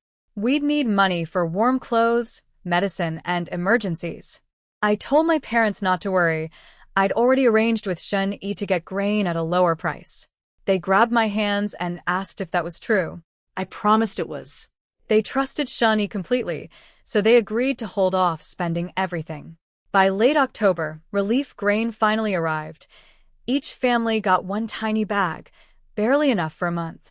Worse, the usual snow hadn't come. Without snow, there'd be no meltwater, and next year's drought would be even more brutal. The village chief was losing sleep, walking around at night checking on families to make sure nobody was starving to death. That's when my wheat in the earth space finally ripened. Looking at that golden field, I felt real joy for the first time. I grabbed a sickle and got to work. Half an acre was small, but doing it alone was exhausting. It took me 2 nights to harvest everything. The earth space automatically took its half. I hauled the rest to the station, rented a threshing machine, then a grain dryer since I had nowhere to sun-dry it. After 5 days of work, I had 250 pounds of wheat. I stared at that pile of grain and finally relaxed. Right when I was trying to figure out how to get the grain home without raising suspicion, Shuni showed up at our door carrying a bag of grain as a gift. Dad was so touched he tried to refuse it, but Shuni insisted. His village had a small harvest this year, and he could spare it. Dad pulled Shuni aside and whispered about the cheap grain I'd mentioned. Shuni glanced over at me, confused. I winked and made faces at him. He caught on and said he could probably get some, but needed to check first. Dad gave him 500 coins and asked how much grain that could buy, since market price had hit 50 coins per pound. Later, I pulled Shuni outside to the grass shed. I told him I had the grain ready. I'd secretly grown it myself. He was stunned. I made him swear to keep my secret. I explained I'd harvested about 250 pounds, and after the Earth space took its share, I could give out 180. I wanted to give him 30 pounds since his 10 pounds of seed wheat made it all possible. He refused, saying 10 pounds was plenty. I insisted on 30 and wouldn't budge. He gave in. I told him my plan. He'd tell Dad to bring me to his village, and I'd hand over the grain there so it would look like Shani sourced it. He asked why I wouldn't just tell my parents. I put on a mysterious face and said, "It's my secret." Something shifted in his eyes. I could tell he was moved that I'd shared the secret with him and nobody else. He promised to help cover for me. We stood there whispering, thinking we were being sneaky. What we didn't realize was that my whole family was watching us from inside. Mom whispered to Dad how well matched we looked together. Dad puffed up proudly, claiming credit for insisting on working alongside Shin-E during the well digging. Also, he could properly evaluate his future son-in-law. Mom laughed and teased him for being shameless about it. After Shun-E and I worked out our plan, he told Dad to bring me along to his village. Mom helped push the idea and off we went. By the time we arrived, it was dark and freezing. Shun-E found his parents' old winter coats for me and assured me the bedding was clean. I told him to bring empty sacks and baskets to my room. Early the next morning, Shun-E knocked on my door before Dad woke up. I pointed groggily at the corner. I'd filled it overnight with bags of wheat and a wall of fresh wild vegetables from my Earth space.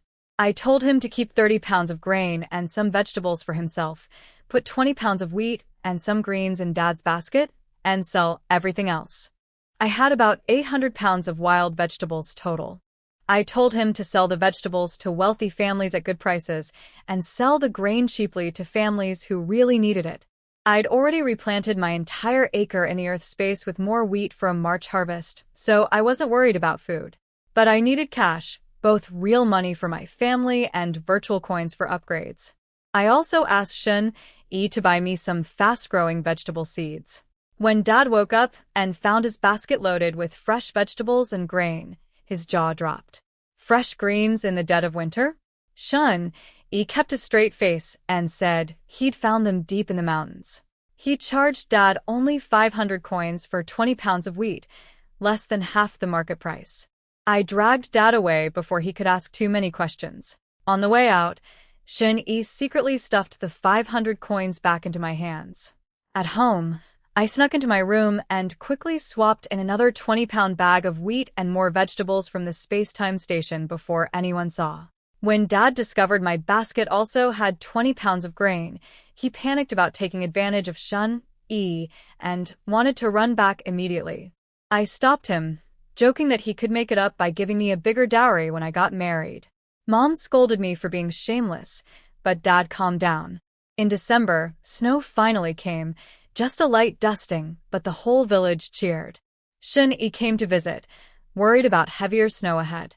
My parents welcomed him warmly and cooked some of the salted rabbit meat. Shun-E casually handed me a basket, saying it was little gifts for me. I grabbed it and ran to my room before anyone could follow. Little Su-Ming tried to chase me, but Dad yelled at him to stop. Inside the basket, under some straw, I found a cloth bag with copper coins and silver pieces, some handmade trinkets, silk flowers, hair ribbons, clay figurines, and at the very bottom, packets of vegetable seeds. I counted 1,685 copper coins. I kept a few trinkets and took the rest plus the silver to the auto trade cabinet. The trinkets sold for 80 virtual coins. The silver was the real prize. 90.75 grams at 5 coins per gram came to 453.75 coins. Combined with the trinkets, My balance shot past 1,000 virtual coins. I was thrilled. I hadn't decided yet how to spend it all, so I headed back out. Shani noticed my happiness right away, and it made him smile too. Mom had dinner ready, so I hurried over to help. That night's dinner was the best we'd had in ages. Thick dumpling soup with rabbit meat and fresh vegetables. Everyone ate until they were full, adults and kids alike grinning like it was New Year. Before Shani left, Dad shoved half a basket of eggs into his hands. I was shocked.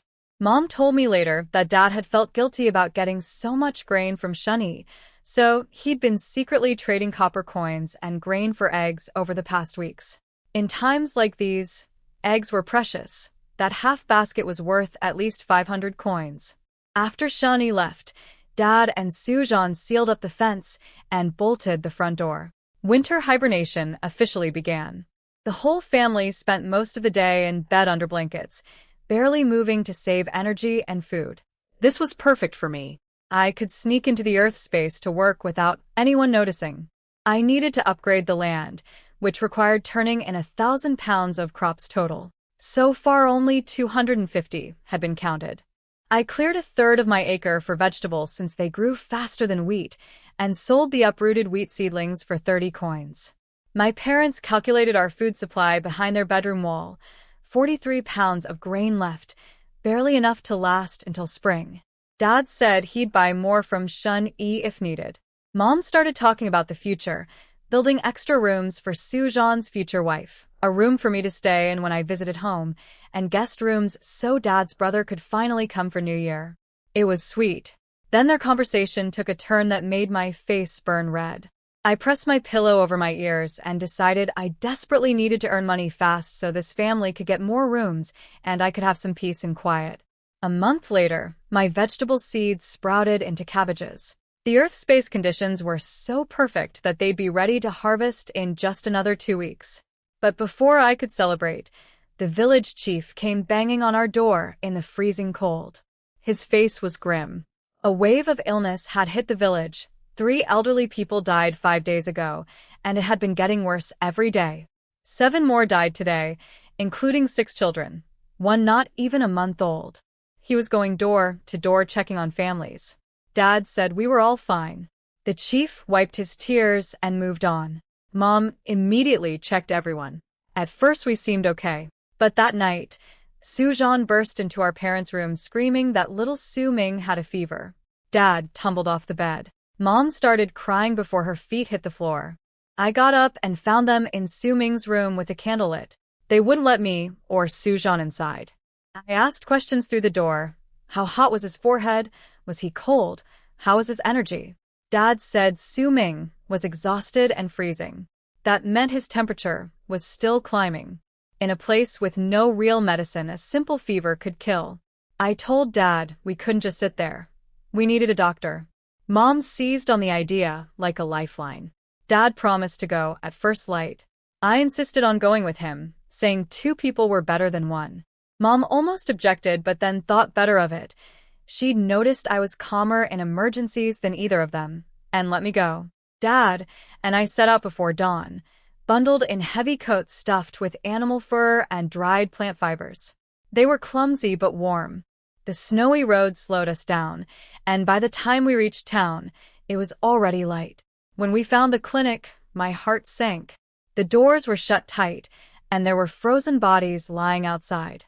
I grabbed Dad's arm, terrified. He told me to wait while he checked, but a voice behind us said to leave immediately. It was the township chief, carrying stretchers with some men. Dad broke down crying and told him Su Ming had a fever. The township chief looked at us with deep sadness. He explained that typhoid fever had swept through the town. 9 out of 10 people who caught it didn't survive. The clinic had run out of medicine, so the doctor couldn't do anything even if he wanted to. Dad looked destroyed, but I pushed forward. I asked where the doctor lived. The township chief didn't see the point but told me anyway. We found Dr. Lee, a kind-looking old man with silver hair. He opened his door already apologizing. He wanted to help but had no medicine. I asked him what herbs could save people and where to find them. He scolded me, saying I couldn't tell medicine from poison. I dropped to my knees and begged. Dad knelt beside me. After a long silence, Dr. Lee agreed to come with us to search the mountains, warning us that after years of drought, even weeds might be gone. We rented an ox cart in town and headed toward the Kanglan River area. I explained that our local mountains were barren, but the hills near Shenyi's village might still have something. When we passed through his village, I told Dad to wait with Dr. Lee while I went to find Shenyi. I ducked into a hidden corner, slipped into the space-time station, grabbed 20 pounds of grain, then knocked on Shenyi's door. He was alarmed to see me alone. I thrust the grain at him and explained everything. Su-ming was sick, Dr. Lee was waiting outside. We needed to find medicinal herbs. Without hesitation, Shenyi grabbed his tools and came with me. His uncle Shen Ping heard the commotion and joined us too. Shenyi led us to the mountain where we'd foraged before. Dr. Lee listed what we needed: ephedra, astragalus, white peony, and others. He started describing where ephedra typically grows when Shen Ping suddenly ran toward a dried-up stream and shouted back, asking if those green plants were what Dr. Lee wanted. Dr. Lee could see them from a distance and nearly burst with excitement. There was a huge patch of ephedra growing right there. He told Shen Ping to harvest all of it while the rest of us kept searching. Sure enough, we found astragalus nearby too. Dad stayed to pick that while Shen-yi carried Dr. Lee on his back, and I followed them deeper into the mountain looking for other herbs. By nightfall we had full baskets. A few herbs were still missing, but Dr. Lee was satisfied with what we had. Shen-yi suggested that he and his uncle go back into the mountains with Dr. Lee the next day, while Dad and I rushed the medicine home by ox cart.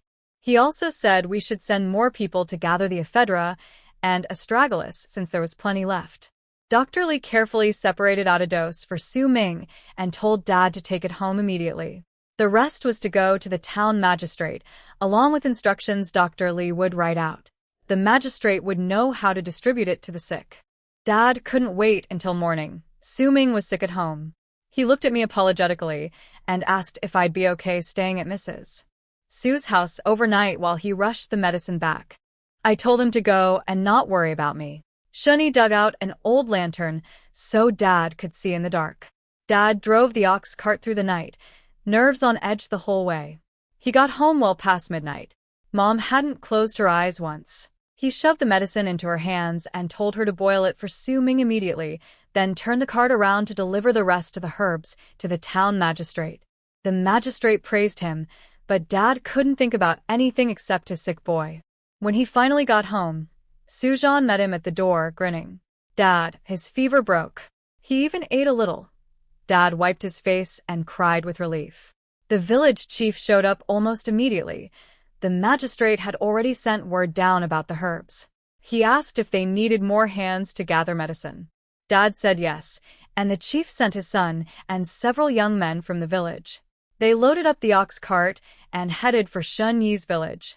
Meanwhile, I was with Shen-yi, his uncle, and Dr. Lee near the Kanglan River. The river was enormous. Even after 3 years of drought, it still roared with power. Shen-yi led us into a hidden valley nearby that was strangely warm and green, like spring inside while winter raged outside.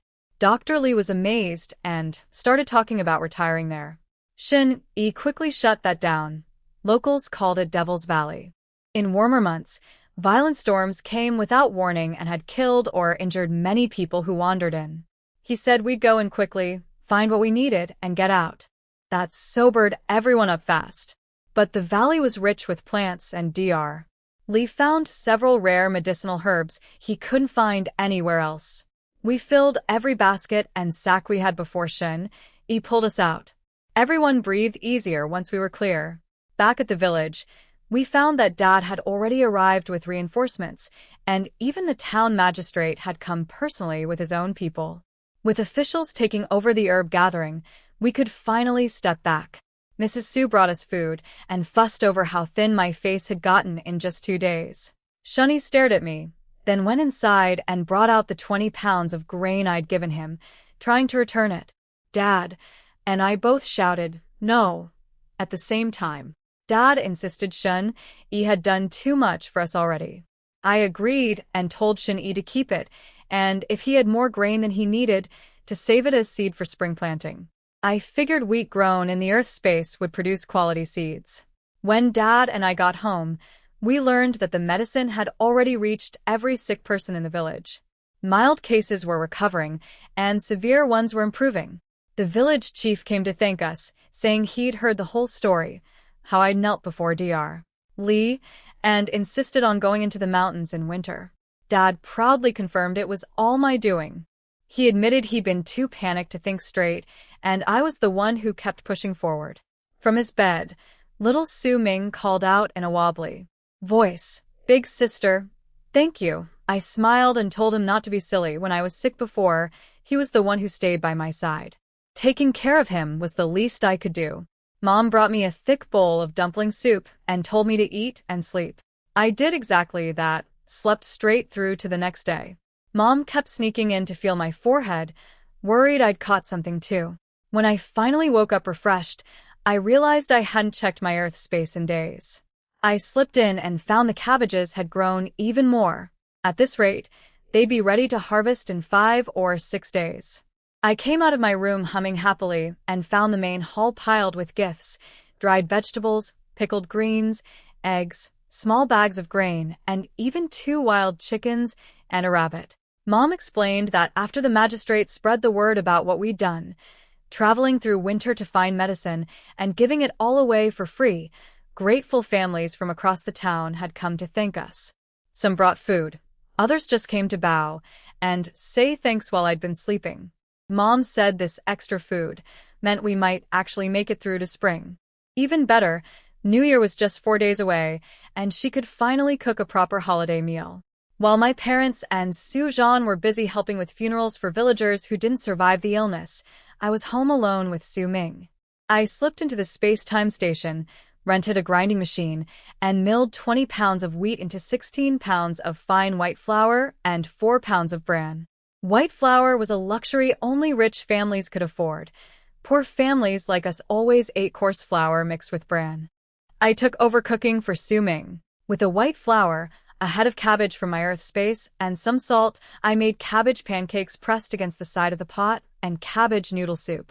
Su Ming's eyes went huge. I swore him to secrecy, telling him Shun Yi had given me the flour and vegetables privately. He hesitated, worried about the rest of the family not eating this well.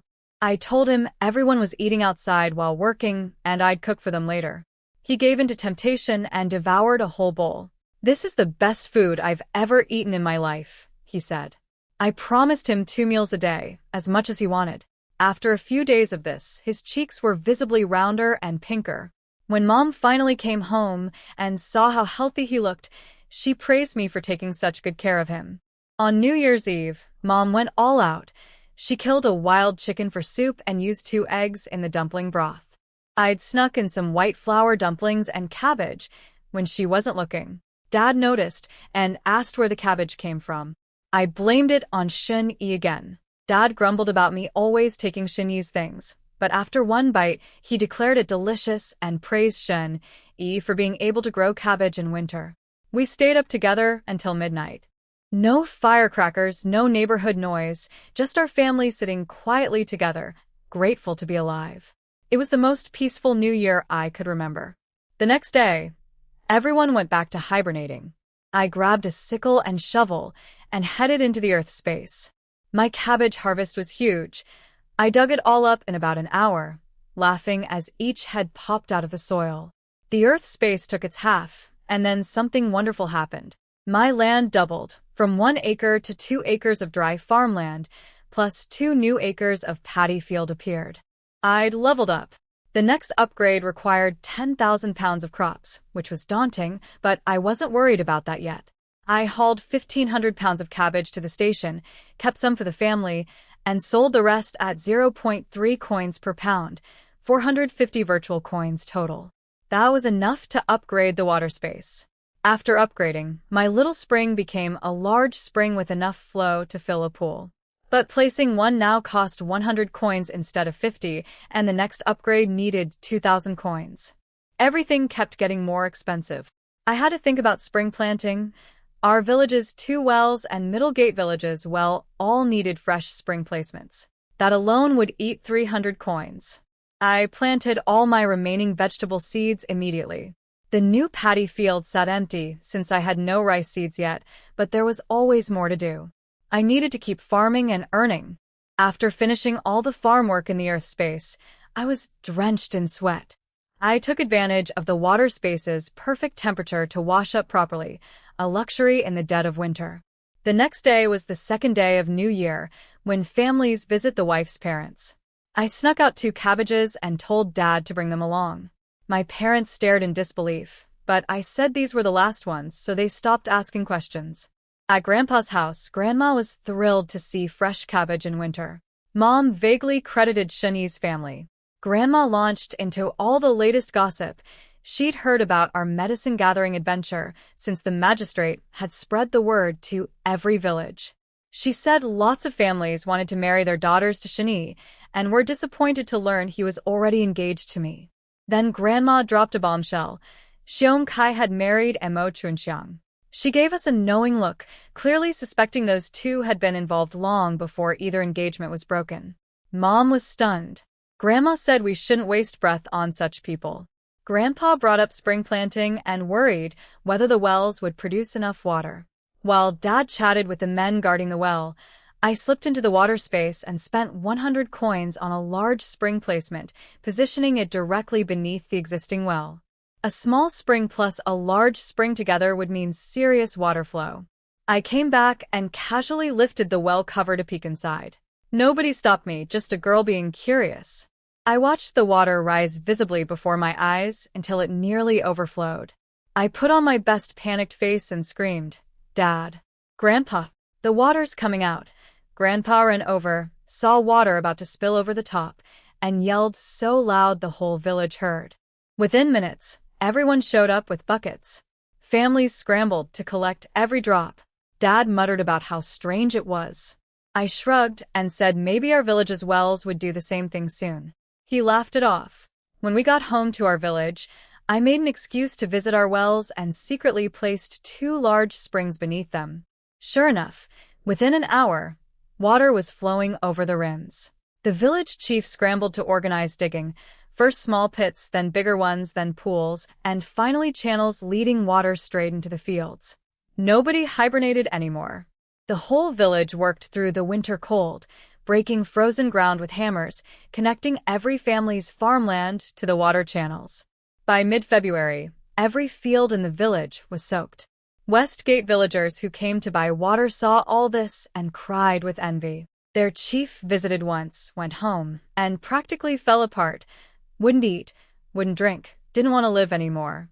Villagers openly told Xiong Kai and Mo Chunxiang to their faces that they'd thrown away their luck.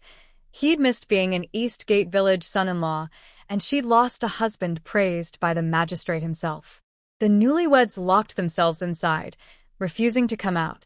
Meanwhile, my vegetables in the earth space were ready to harvest again. I harvested over an acre of vegetables, mostly cabbage, with some greens I didn't recognize. I sold 5,000 pounds of cabbage and 600 pounds of chrysanthemum greens to the auto trade cabinet, earning 2,700 coins. My balance jumped to over 3,300. I upgraded the water space immediately for 2,000 coins. The village elders kept saying the drought wouldn't end. Winters here were supposed to bury the village in snow, but this year's snowfall barely covered our ankles. That was a terrible sign. After upgrading, the water space now had a small stream, clear, flowing, much more powerful than the large spring. Placing it cost 1,000 coins per use, but the stream was 2 meters wide and 100 meters long. Anywhere you dug along, it would hit water. I spent the 1,000 coins and placed the stream between our village's 2 wells, sneaking out at dusk to do it. The next morning, the village exploded. Families near the wells woke up, with water flooding into their homes. The chief ran out and found a small lake had appeared overnight. People were panicking about wasted water and not knowing where to channel it. Dad scratched his head and wondered if we'd hit some massive underground water source. The chief laughed and decided to build a pond to store everything for spring planting. Then the town magistrate showed up.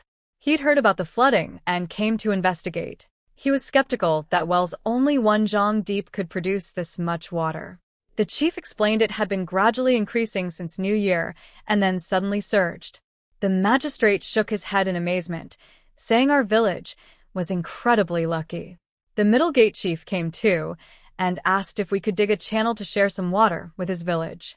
Our chief checked with the villagers, someone nodded, and he happily agreed. Middle gate villagers came over and dug the channel themselves, even helping turn our soil, as thanks. But when the West Gate chief showed up crying to the magistrate about having no water at all, our chief laid everything out bluntly. When everyone else was digging wells, West Gate refused. When everyone found water, they still wouldn't dig. They'd been buying our water at bargain prices this whole time. The Middle Gate chief backed him up, reminding everyone how West Gate people came to laugh while they were struggling to dig. The magistrate wasn't impressed with West Gate's excuses. Their chief stammered about hiring one well expert who said they couldn't find water, but our chief pointed out they'd barely tried, just 2 holes, and gave up. The magistrate ordered West Gate Village to start digging immediately and not stop until spring planting. He'd send them a well expert. The West Gate chief meekly agreed. But back in West Gate Village, everything fell apart. Villagers couldn't agree on how to split the costs. They argued all day, nearly came to blows, and solved nothing. The next day, the township chief arrived with Shen Yi. The West Gate Village chief looked terrible when the township chief arrived. His wife had to hold him up just to walk outside. The township chief introduced Shen Yi as the well expert sent by the magistrate. Shen Yi said flatly that if they didn't want to dig, he'd leave immediately. That got the chief's attention fast. His wife started going door to door collecting money while he entertained guests. The chief's wife couldn't help asking Shen Yi about our engagement. He confirmed it calmly. She apologized awkwardly for the Mo family situation, saying it was why they'd been too embarrassed to ask him for help before. The township chief laughed loudly and said our village should actually thank Westgate. If they hadn't messed things up, we wouldn't have gotten such a great son-in-law. The chief's wife looked uncomfortable, but Shen Yi smiled and said kindly that being engaged to me was his good fortune, and he held no grudges. Right at that moment, Mr. Mo's family and the Xiong Kai couple walked in and heard every word. Their faces darkened. Mrs. Guan immediately started complaining about the digging fees. 20 coins per person was robbery, and what if they dug for nothing? The chief's wife snapped at her in front of everyone, telling her to shut up or deal with the consequences alone. Mrs. Guan turned her anger toward Shen Yi without naming him directly, repeating her complaints louder. Shen Yi didn't even acknowledge her. He casually told the township chief, maybe they should just leave. The chief's wife panicked and shoved Mrs. Guan aside, begging them to stay. She announced that anyone who refused to pay would be cut off from the village. No well water, no benefits, nothing. Mo Chuanxiang lost her temper and yelled at the chief's wife, asking who gave her the right. The wife fired back coldly. Her husband was village chief, and freeloaders didn't get a say. That broke the resistance. Most holdouts grudgingly paid up. But the Xiong and Mo families were genuinely broke after spending everything on a recent wedding. Xiong Kai tried a different approach. He looked at Shen Yi and said since Shen Yi claimed to hold no grudges, what guarantee could he give that they'd actually find water? Mo Chuanxiang backed him up loudly. Shen Yi's eyes swept over the couple with a cold smirk. He said it wasn't his problem. He didn't come here by choice. The magistrate sent him. The ground was still frozen. The work would be miserable, and nobody wanted to do it. They were the ones who needed help, yet they acted like they were doing him a favor, demanding results before putting in any effort. What kind of thinking was that? The couple turned red and white, but had nothing to fire back with. The chief's wife kicked them out and apologized to Shen Yi. Shen Yi finally agreed to start and walked around the village with some willing villagers, identifying possible digging sites. But Xiong Kai followed silently behind, and every time Shen Yi pointed out a promising spot, Xiong Kai jumped in with reasons why it wouldn't work. He was persuasive enough that even the supportive villagers started wavering. Shen Yi ignored him completely and kept walking, marking several locations. When they returned to the chief's house, the township chief asked how it looked. Before Shen Yi could answer, Xiong Kai cut in. There's nothing. None of those spots will produce water. Shun-Yi calmly told everyone which spots he thought might have water and suggested they start digging there, then try other places once the ground thawed. Xiong Kai sneered, saying it was easy for someone who just pointed at dirt while others did the real work. The township chief slammed the table and told Xiong Kai to get lost. Xiong Kai's uncle jumped in to smooth things over, suggesting the officials leave while the village sorted itself out. The township chief stormed out, and Shun-Yi followed silently.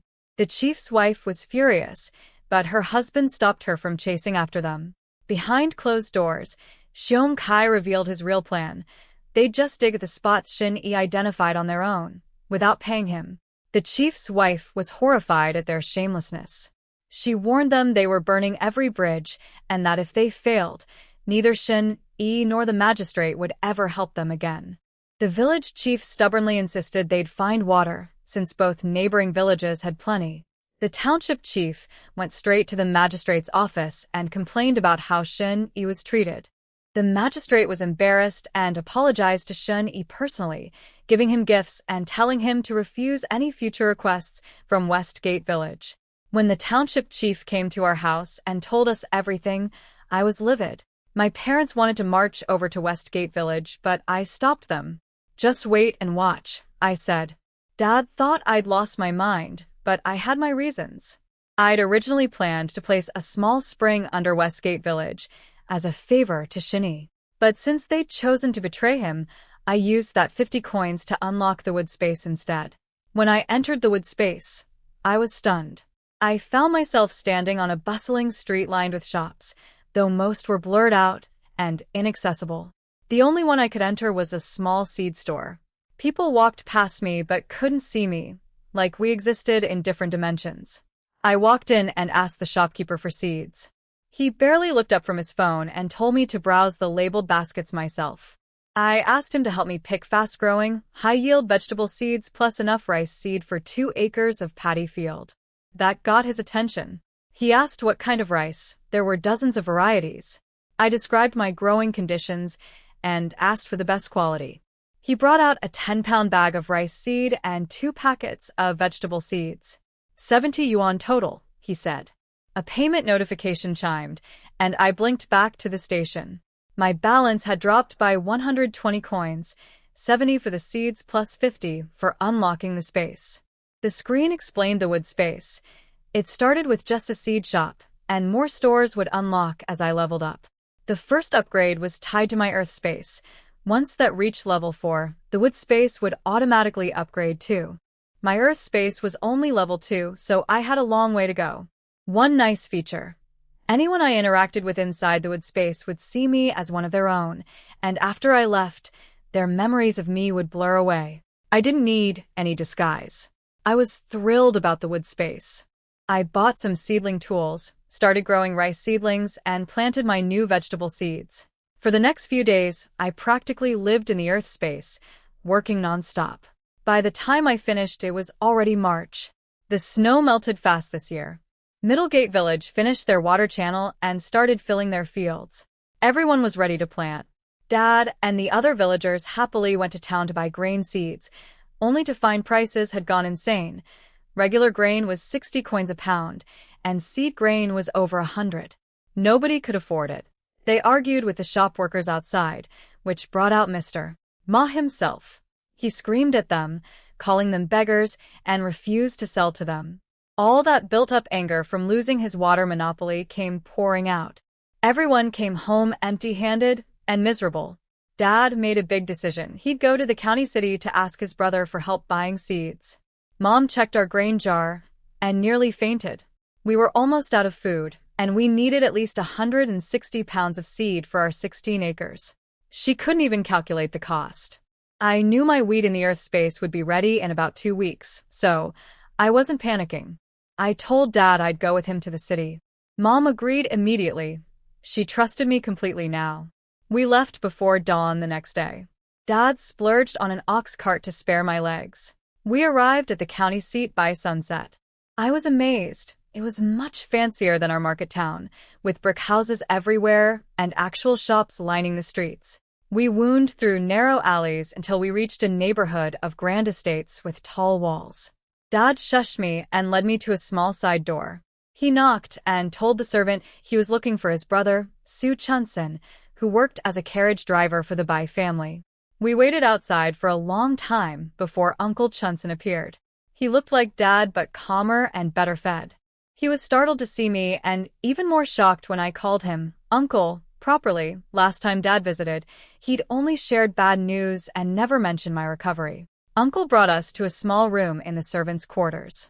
When Dad explained the seed situation, Uncle took it seriously right away. He said he'd ask the household's purchasing manager or even petition the master himself. The Bai family owned farmland and grain shops, so buying through them would be much cheaper.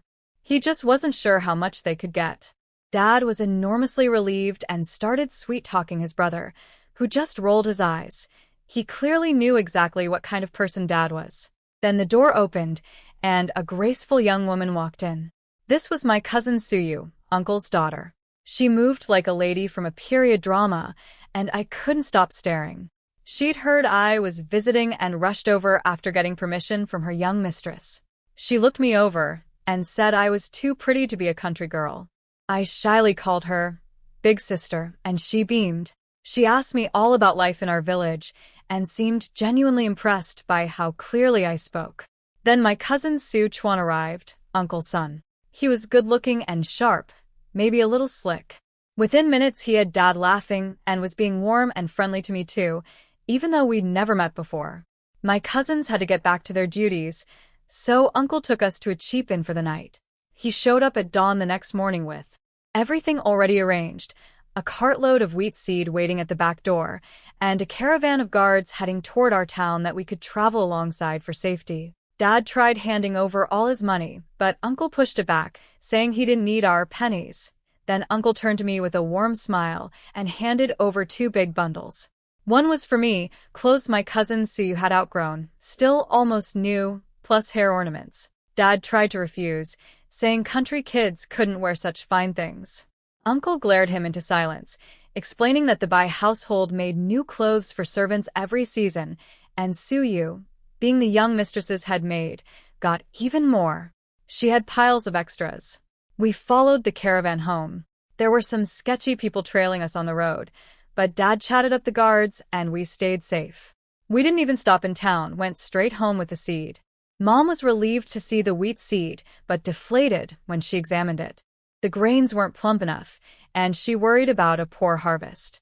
Dad sighed and said it was the best Uncle could get for free, so we shouldn't complain.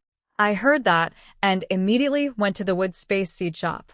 The owner showed me dozens of wheat varieties, drought-resistant, high-altitude, different flavors. I picked the best match for our conditions, but it cost 8 yuan per pound. I didn't have enough money. Back home, I told my parents I'd heard in the city that soaking seeds before planting improved harvests. Dad figured it was worth trying with our low-quality seeds. While my family went to fetch water, I quickly sold all 160 pounds of Uncle's mediocre wheat seed to the auto trade cabinet at 4 coins per pound, 640 coins. Combined with my existing balance, I was still a little short. I had to sell 2 of my new dresses and haggle with the seed shop owner to barely afford 160 pounds of premium wheat seed. I swapped in the good seeds and had them soaking by the time my family got back with water. I volunteered to handle the soaking myself, so nobody would look too closely. When Mom peeked later, she noticed the seeds looked bigger and figured they'd swelled from the water. Dad agreed. When the seeds actually sprouted, both parents were convinced my city trick worked. They threw themselves into spring planting. I started wondering about Shani. Right on cue, the township chief stopped by. He was envious that we'd already started planting. Then he started ranting about Westgate Village. They'd been digging for over 2 weeks and found absolutely nothing. Their chief had come begging for help again. The township chief was furious, but couldn't let people die on his watch. He'd charged them 2 taels of silver this time and planned to bring the money to Shani tomorrow to ask if he'd try again. I jumped in and asked if I could come along. Dad got jealous and muttered about daughters caring more about their fiancé than their father. Mom walked in, smacked him, and told me to go. Shani lived alone and probably needed help with spring planting. She wanted me to show I was a hard worker, so his family would respect me after the wedding. The next morning, I went with the township chief to Shanyi's village. The villagers there were already planting. The Great Search River had gotten some water back from snowmelt and glacier runoff. Shun-Yi was working in his fields when we arrived. The township chief pulled out 2 taels of silver, saying it was owed by Westgate Village. Shun-Yi refused it. The township chief begged him to go back and try again. The villagers had dug at all the spots Shun-Yi identified but found nothing. Now, with spring planting starting, they were desperate. Shun-Yi agreed to help but said he needed 2 days to finish his own fields first. He had 4 acres of farmland to plant. I told him I'd come for 2 reasons: spring planting help and a trip into the mountains. The township chief scolded me for being a bother, but Shun-Yi immediately offered to take me. Once we were alone in the mountains, I explained my plan. I'd gotten high-quality wheat seed from the county and wanted to trade it for medicinal herbs. Shun-Yi agreed without hesitation and spent an hour gathering a nice pile of various herbs. He wouldn't even let me help, insisting I rest. When he wasn't looking, I sold some herbs to the auto-trade cabinet. We worked together until dark and came back with 2 baskets. I sold the rest that night, 285 coins total, only enough for 35 pounds of seed. I was disappointed when I gave Shun-Yi the wheat the next morning. But he took one look at the seeds, and his eyes went wide. The size and color were exceptional, far beyond anything available locally. He asked how much they cost and pulled out his money pouch. It held 7.5 taels of silver plus 300 copper coins. I took only 1.5 taels and pushed the rest back, saying that was plenty. He couldn't believe it. Regular low-quality seed was going for 100 coins per pound, and mine were clearly premium. But I shoved him out of the room, locked the door, sold the silver at the station, and bought enough seed for his remaining acres. Before leaving with the township chief, I told Shun-Yi where to find the rest of his seed and to soak it before planting for better results. I also told him to come find me at our village before heading to Westgate Village, so I could go with him. Back home, my virtual coin balance was down to 30, not even enough for one small spring. I spent the next 5 days foraging mushrooms and wild greens from the mountains while everyone else was busy planting. Nobody was competing with me, so I gathered plenty and built my balance back up. When Shun-Yi finally came, I was ready. We headed to Westgate Village together. This time, the chief and his wife were completely different people, flattering Shun-Yi, praising me, serving us eggs. Not a single troublemaking villager was in sight. They'd clearly been warned to stay away. Shun-Yi let us eat without complaint, then went to inspect the village. The chief sheepishly showed us around all their failed holes and admitted they had no idea where to dig. I leaned close to Shun-Yi's ear and whispered my suggestion. He nodded and asked the chief to bring 2 shovels. He'd dig himself. The chief practically sprinted home to get them. While Shun-Yi climbed down into one of the existing holes to check it, I stayed up top. When nobody was looking, I placed a small spring not too deep below the surface. Shun-Yi started digging. Just past noon, water appeared. The chief's wife crawled to the edge of the well, saw the glimmer of water around Shun-Yi's feet, and burst into tears. "We actually found water," she whispered.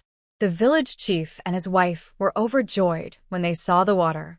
But Shun-Yi climbed out of the well and gave them the hard truth. The water flow was small, similar to what our village and Middlegate Village had at the very beginning.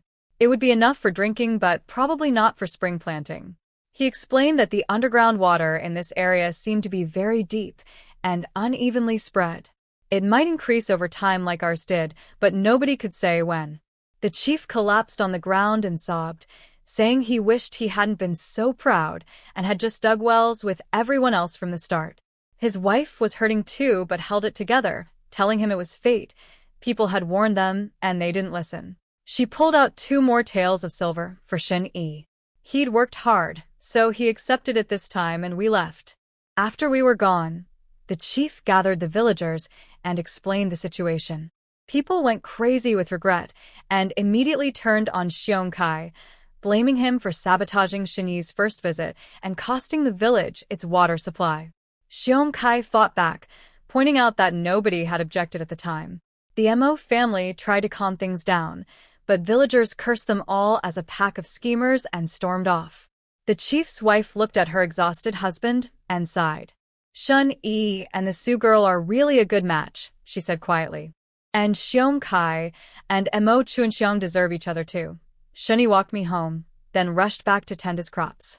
Meanwhile, Dad and the family had finished planting wheat on our 8 good acres, but we still had 6 poor-quality acres and 2 sandy ones sitting empty. Good seed was too expensive to waste on bad soil.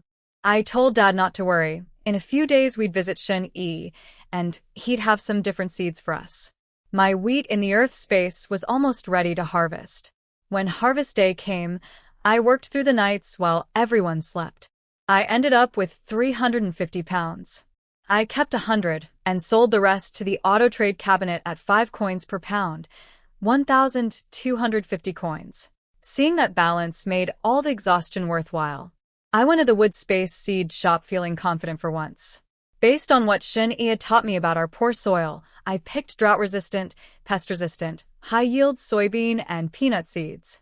An acre needed 3 to 5 pounds of soybean seed and 20 pounds of peanut seed. The owner picked premium varieties, 470 coins total. My balance dropped back to 3 digits, but it was worth it. He also threw in a free packet of cabbage seeds since I was becoming a regular customer. After planting everything in the earth space, Dad and I headed to Shun-Yi's village. We brought a basket of wild greens along the way, though they wilted before we arrived. Dad had no shame about showing up with droopy vegetables. I had other priorities, anyway. Shun-Yi and I had our routine down perfectly by now. He knew exactly how to play along when I needed cover. Together we convinced Dad that the soybean and peanut seeds came from a connection of Shun-Yi's. Dad looked at the seeds skeptically. Can we really grow peanuts and soybeans here? Nobody in our region planted them. They were considered fussy crops that people down south grew, and anyone local who'd tried had failed. Shun-Yi glanced at me and assured Dad firmly, "Uncle, I'd never cheat you. These are a new variety. If I had poor quality land myself, I'd plant them too." Dad reached for his money, but Shun-Yi stopped him.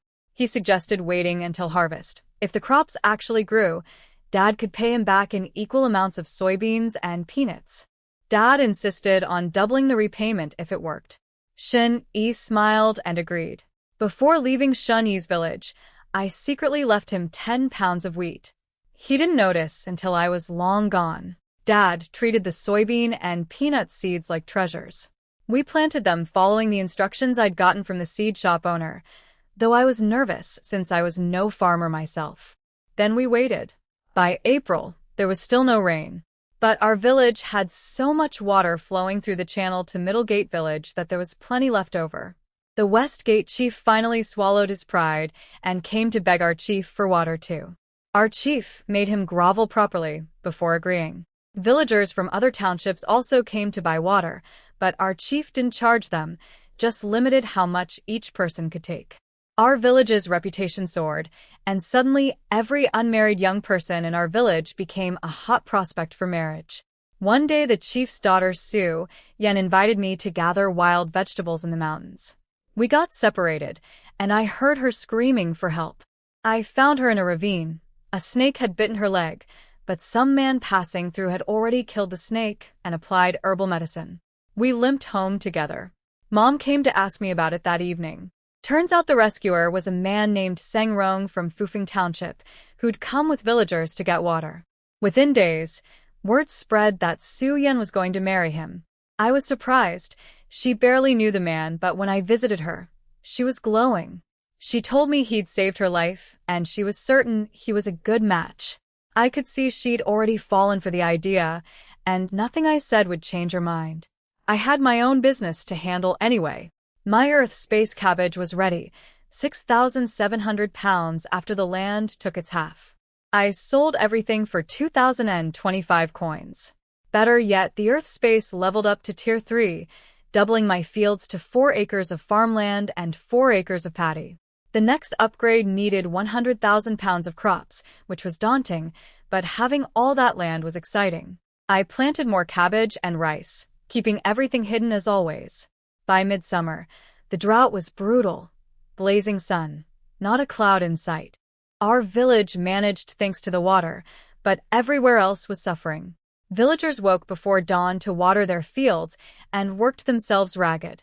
I harvested all my cabbage, 20,000 pounds this time, selling for 6,000 coins. With that money, I finally hired ground squirrels to work for me. 6 squirrels for 3 acres cost 3,000 coins per year, massively cutting my workload. They replanted the cabbage fields in a single day. Then they harvested my rice paddies in 3 days, 1,200 pounds that sold for 3,600 coins. They immediately started the next cycle of seedlings without me lifting a finger.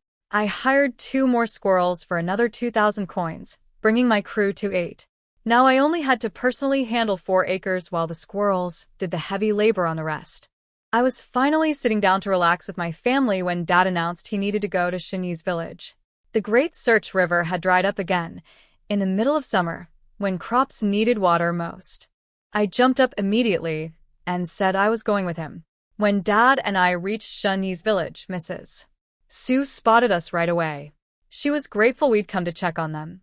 The Great Search River had dried up 5 days ago, and their wells were barely keeping up with the watering needs. She pointed out where the wells were on our way to Shani's house. Dad couldn't sit still and went out to look around. While Mrs. Sue was busy cooking, I slipped out and walked toward the wells. Too many villagers were gathered there for me to get close, so I found a spot not too far from Shani's fields and placed an underground stream there instead. When Shani got back from his meeting with the village elders, I grabbed his sleeve and dragged him to the exact spot. "Dig here," I said. "I think there's water." Something flickered in his eyes. He remembered Westgate Village, when I'd been just as certain and turned out to be right. He looked at me deeply and said, "Thank you, Su Tai." I looked away, flustered. "Thank me for what?" "I didn't do anything." He smiled knowingly and left to get help. They dug all day without hitting water, so Dad and I stayed overnight. The next morning, Shan-Yi and Dad found damp soil and started digging before anyone else arrived. By sunrise, water was flowing. The whole village celebrated like it was a festival. By early August, the heat was intense, but something was changing. Maybe all the underground water I'd been placing was affecting the humidity, because white clouds started appearing in what had been an endlessly clear sky. No rain yet, but it gave people hope. My Earth space delivered another massive harvest, 20,000 pounds of cabbage and 1,200 pounds of rice, totaling 9,600 coins. My balance broke 5 digits for the first time. I immediately upgraded the water space to level 4. It now contained a lake, 1,000 acres of it. Placing it cost 2,000 coins. I decided to put it in the mountains behind our village. A lake appearing in the mountains would surprise people, but nobody would investigate too hard. If one appeared inside the village, it would alert government officials. I snuck into the mountains and placed it. It took 3 days before anyone found it. A villager chasing a wild chicken stumbled across it. The whole village went to see. Someone theorized that underground water must have risen to the surface, which explained why our village had so much water. Everyone nodded along. Perfect. After replanting in the Earth space, I had Dad take me to Shani's village again. This time, I placed an underground lake beneath the dried riverbed of the Great Search River. Village kids who played in the mud would eventually dig deep enough to find water seeping up, and nobody would suspect a thing. My balance dropped to 4,000 coins. Money disappeared fast. September came, harvest time. This year was far better than the last. Almost every village had dug wells and managed to plant something. The county magistrate was optimistic and organized the harvest early. The town magistrate came to our village first since we were famous for our water supply. He walked through the fields with the village elders and township chiefs. When they passed our family's land, everyone stopped. Our wheat field was a sea of gold. Full, healthy stalks standing tall. Every other family's fields nearby looked thin and patchy by comparison. The magistrate stared and asked whose land this was. When they brought Dad over, he demanded to know what Dad had done differently. Dad scratched his head, genuinely confused. "I didn't do anything special. I got some seeds from my brother in the county, and I soaked them in water before planting, only planted the ones that sprouted. Maybe that helped, The Fufeng Township chief, Sang Rong, got suspicious about Dad's harvest and accused him of hiding secrets.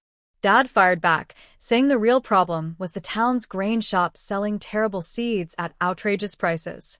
Sang Rong tried to get the magistrate to take his side, but the magistrate just asked, was he wrong? Sang Rong stormed off in a rage. The township chief worried this might cause trouble with Mr. Ma's family, but the magistrate waved it off, saying his wife would have been even harsher. The magistrate told Dad to call the whole family out to harvest. He wanted to know our exact yield. I put on a straw hat and went out to work the fields. I desperately missed my ground squirrels from the earth's space. It took our whole family 2 days to harvest the 8 acres of wheat, then more time for the soybeans and peanuts. When the county officials came to collect taxes, 100 pounds per acre of good land, 50 for dry land, 20 for poor land, they calculated we owed 960 pounds. Dad asked if he could pay some in soybeans and peanuts. The officials were stunned he'd actually grown those crops and said they'd need to check with the county magistrate. Then came the real shock. When they weighed our wheat, it came to 8,000 pounds from 8 acres. Everyone recounted twice, same number. The officials weighed the peanuts and soybeans next. Our peanut yield was 800 pounds per acre, nearly double the 400 to 500 that southern farmers typically got. Soybeans hit 500 pounds per acre, also far above normal. The officials told Dad to guard the grain carefully and galloped back to report to the county magistrate.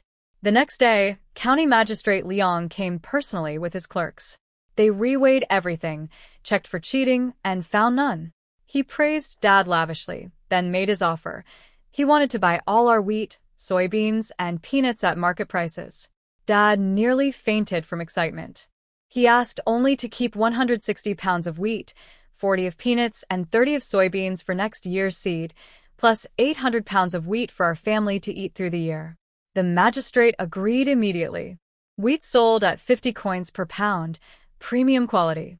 Peanuts went for 35, soybeans for 30. Our total earnings, 450 taels of silver. Dad remembered Shun Yi and told the magistrate about his wheat too.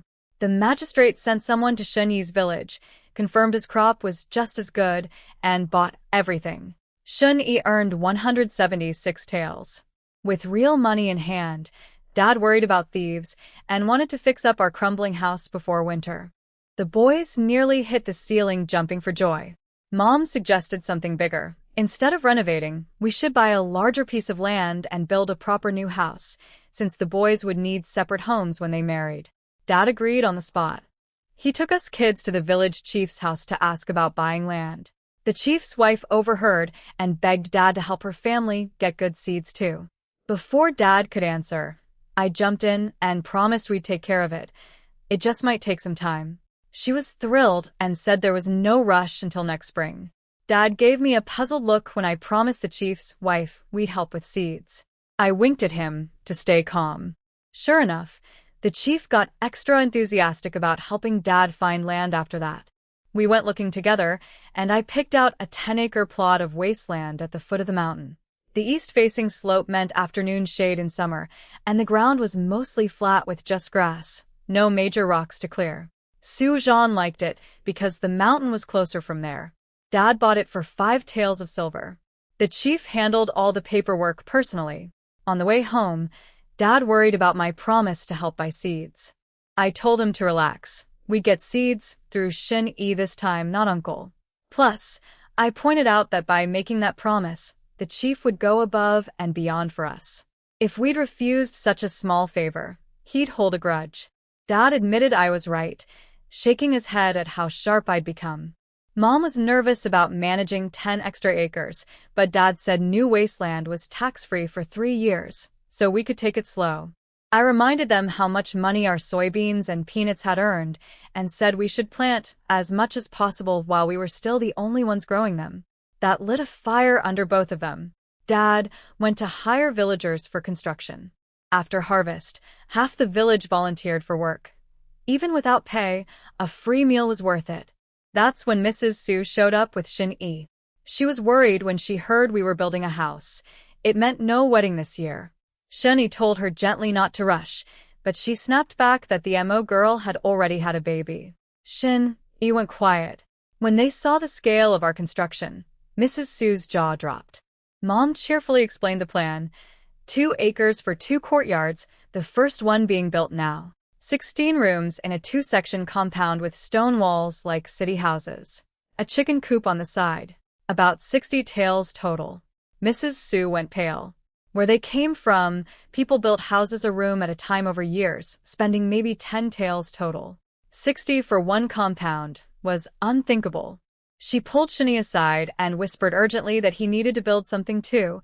They couldn't look so far below the bride's family. Shun, E said he'd actually been thinking about it. His parents' house was nearly 20 years old and falling apart. He just hadn't figured out the details yet. He said he'd talk to me about it. Mrs. Su practically sprinted across the construction site, bellowing at the top of her lungs. Su Tai's father. Our Shun, E says he wants to build a house too. I looked at Shun E sympathetically. With your aunt announcing it like that, you can't back out now. He just smiled warmly and looked at me. You like this kind of courtyard? I nodded. Then I'll build one just like it, the way you want it, he said. You're going to be its future mistress, so it should be to your liking. Tell me everything you want, and I'll make it happen. I saw the sincerity in his eyes, and something shifted inside me. In that moment, I knew for certain this was the man I wanted to spend my life with. I squatted down and drew my dream house layout in the dirt with a stick, explaining everything to Shini. Then I asked about his village's harvest. He told me the well I'd pointed him to had produced plenty of water, and then the Great Search River started flowing again from underneath the mud, exactly as I'd planned. His crops had done wonderfully. Then he leaned close and whispered something surprising. His wheat yielded 1,200 pounds per acre, 200 more than ours. He'd hidden the extra and told everyone it was only 1,000. He said he'd always had this strange ability. Crops grew better when he tended them, and he could sense where good things were in the mountains and where danger lurked. He'd kept it secret his whole life because it had caused him trouble before. I stared at him, trying to see something different, but he looked perfectly normal. Instead of being worried, I was secretly thrilled. My fiancé had his own special gift. I told him about my promise to help villagers get seeds and said I'd need his help as cover again. He agreed immediately. Having our own secrets drew us even closer. Our mothers watched us from a distance and smiled at each other. Mrs. Su admitted she'd originally come to discuss a wedding date, but now understood we needed to finish building first. Mom felt guilty and promised the wedding would happen after next year's harvest. Mrs. Su finally relaxed. 1 more year was fine. Before Shun-e left, I told him to buy extra land, especially the cheap poor-quality acres, for planting soybeans and peanuts. He trusted me without question. Dad also brought up the seed-buying favor, and Shun-e agreed easily. In October, while our house was still under construction, rain came. Real rain. It had been so long that nobody believed it at first. When it soaked through their clothes, everyone ran out laughing and crying, faces turned up to the sky. It's finally raining. Heaven has opened its eyes. I exhaled with deep relief. I honestly didn't know how much longer I could keep propping everyone up with my virtual coins. The rain lasted 3 days. The mountains turned green almost overnight, and mushrooms popped up everywhere. After the rain, temperatures dropped fast. We rushed to finish the house before snow came. Thanks to half the village helping, our new stone compound was completed just in time. It was beautiful. Stone walls instead of the old mud brick, wooden boards under the thatched roof for extra strength, stone floors in every room. Dad spent 5 taels on brand new furniture. Mom took us kids to town for the first time to buy new winter blankets, new clothes for everyone, and all new kitchen supplies, another 5 taels. We needed an ox cart just to haul it all home. Dad wanted to visit Uncle in the county to thank him properly. Mom agreed. I secretly swapped our 60 pounds of regular wheat for the premium kind from my space-time station. At the Bai Mansion's back door, the servant let us in right away this time. But instead of Uncle, we were met by his wife, Aunt Wan. She was already in a foul mood from work and annoyed that the poor relatives had come again. She barged in looking ready for a fight. But Dad jumped up and greeted her so respectfully that she lost her momentum. I called her Auntie in my sweetest voice. She looked me over. I could tell my appearance softened her a bit, though she stayed cool. She said Uncle had gone out with the master, and she'd just come to check on things. Dad immediately pulled out the grain and explained earnestly that we weren't here to ask for anything. We'd come to repay Uncle's kindness. The wheat seeds Uncle had gotten us in the spring helped our family have a real harvest, and we wanted to start paying him back with 60 pounds of our best grain, with more to come after next year's harvest. Aunt One was genuinely surprised we'd come to give rather than take. She examined the grain carefully, and once she believed us, her smile became real. Dad told her about the new house and invited Uncle's whole family to come celebrate. We had plenty of rooms now. Aunt One agreed to pass along the message. As I was leaving, she pulled out a thin silver hairpin from her own hair and tucked it into mine. First time meeting you properly. Consider this a small gift. I accepted graciously without fussing, which seemed to impress her. Uncle came home late that night and was thrilled to hear about our new house. He left before dawn the next morning to find us at the inn. The brothers had an emotional reunion. Uncle brought gifts from my cousins. Su sent things for me. Su Chuan sent things for my brothers, plus 2 taels of silver as a housewarming gift. Dad refused the money firmly this time. Uncle's eyes got misty when Dad described the rooms he'd set aside for their family. Dad and I rushed home to plan the housewarming party. That night, I slipped into the earth space and harvested everything. 2 acres of rice and 4 acres of cabbage, selling it all for 9,600 coins. The drought was basically over now, so I didn't need to worry about water anymore. I spent 8,000 coins hiring 8 more ground squirrels to handle all remaining farm work. Finally, I was completely free from the backbreaking labor in the earth space. Next priority, fulfilling my promise to get seeds for the villagers. Dad and I went to Shinyi's village, officially to invite everyone to our housewarming party. When we arrived, Shunyi was already building his new house, and he'd followed every single detail from my dirt drawings. The courtyard layout, the room placement, everything was exactly what I described. I felt a pang in my chest seeing how seriously he'd taken my wishes. He pulled me aside to check if anything was missing. I handed him my handkerchief to wipe his sweat and told him about the seeds. He'd also bought more land like I suggested, 2 acres of good farmland plus 6 each of sandy and poor soil. While everyone was busy, I locked myself in Shinyi's house and went to the wood space seed shop. I bought 350 pounds of wheat seed, 150 pounds of soybean seed, and 240 pounds of peanut seed, haggling with the owner until I'd spent every last coin. That evening, Shunyi followed my signal and showed Dad the seeds in the house. Dad was ecstatic. I told him the price was 50 coins per pound, fair for the quality. That praised Shunyi endlessly. The next day, I left Shunyi his share of soybeans and peanuts, and Dad and I hauled the rest home. The township chief showed up to claim some too. The village chief was happy with his seeds and mentioned his daughter Su Yan's wedding was set for November 12th. The Sang family had suddenly pushed for an early date. The chief was scrambling to prepare her dowry. The township chief said as long as they treated Su Yan well, he didn't care about the timing. The seed money came back to me in a roundabout way. Dad paid Shunyi 17.5 taels, and Shunyi hid the silver inside a package of gifts for me. Combined with my copper coins, I had almost 20 taels saved up. Our housewarming date landed on the same day as Su Yan's wedding. I went to apologize and gave her a copper hairpin and handkerchief as wedding gifts. She was disappointed, but understood. The day before our housewarming, Shunyi arrived through the snowstorm carrying 2 huge baskets of food and supplies from the bigger market town across the river. Mom was delighted, especially by some steamed cakes that would make perfect offering gifts. I secretly brought out a bag of white flour and passed it to Shunyi, who handed it to me in front of Mom, so it looked like his gift. I borrowed some yeast from the chief's family to make proper white flour buns. Mom nearly had a heart attack watching me use fine flour. "You wasteful girl. Use coarse flour." But when I asked if she'd ever tasted white flour bread in her life, she went quiet. She admitted she never had. Her family was too poor. After that, she stopped complaining, though she hovered over me like a hawk. While we were waiting for the dough to rise that evening, frantic banging erupted at our door. It was Su Sheng, the chief's son. His face was drenched in sweat despite the freezing cold. "Uncle, my sister is being bullied by the Sang family. Can you come help?" Dad grabbed his hat and ran out. Shen Yi and Su Zhan followed.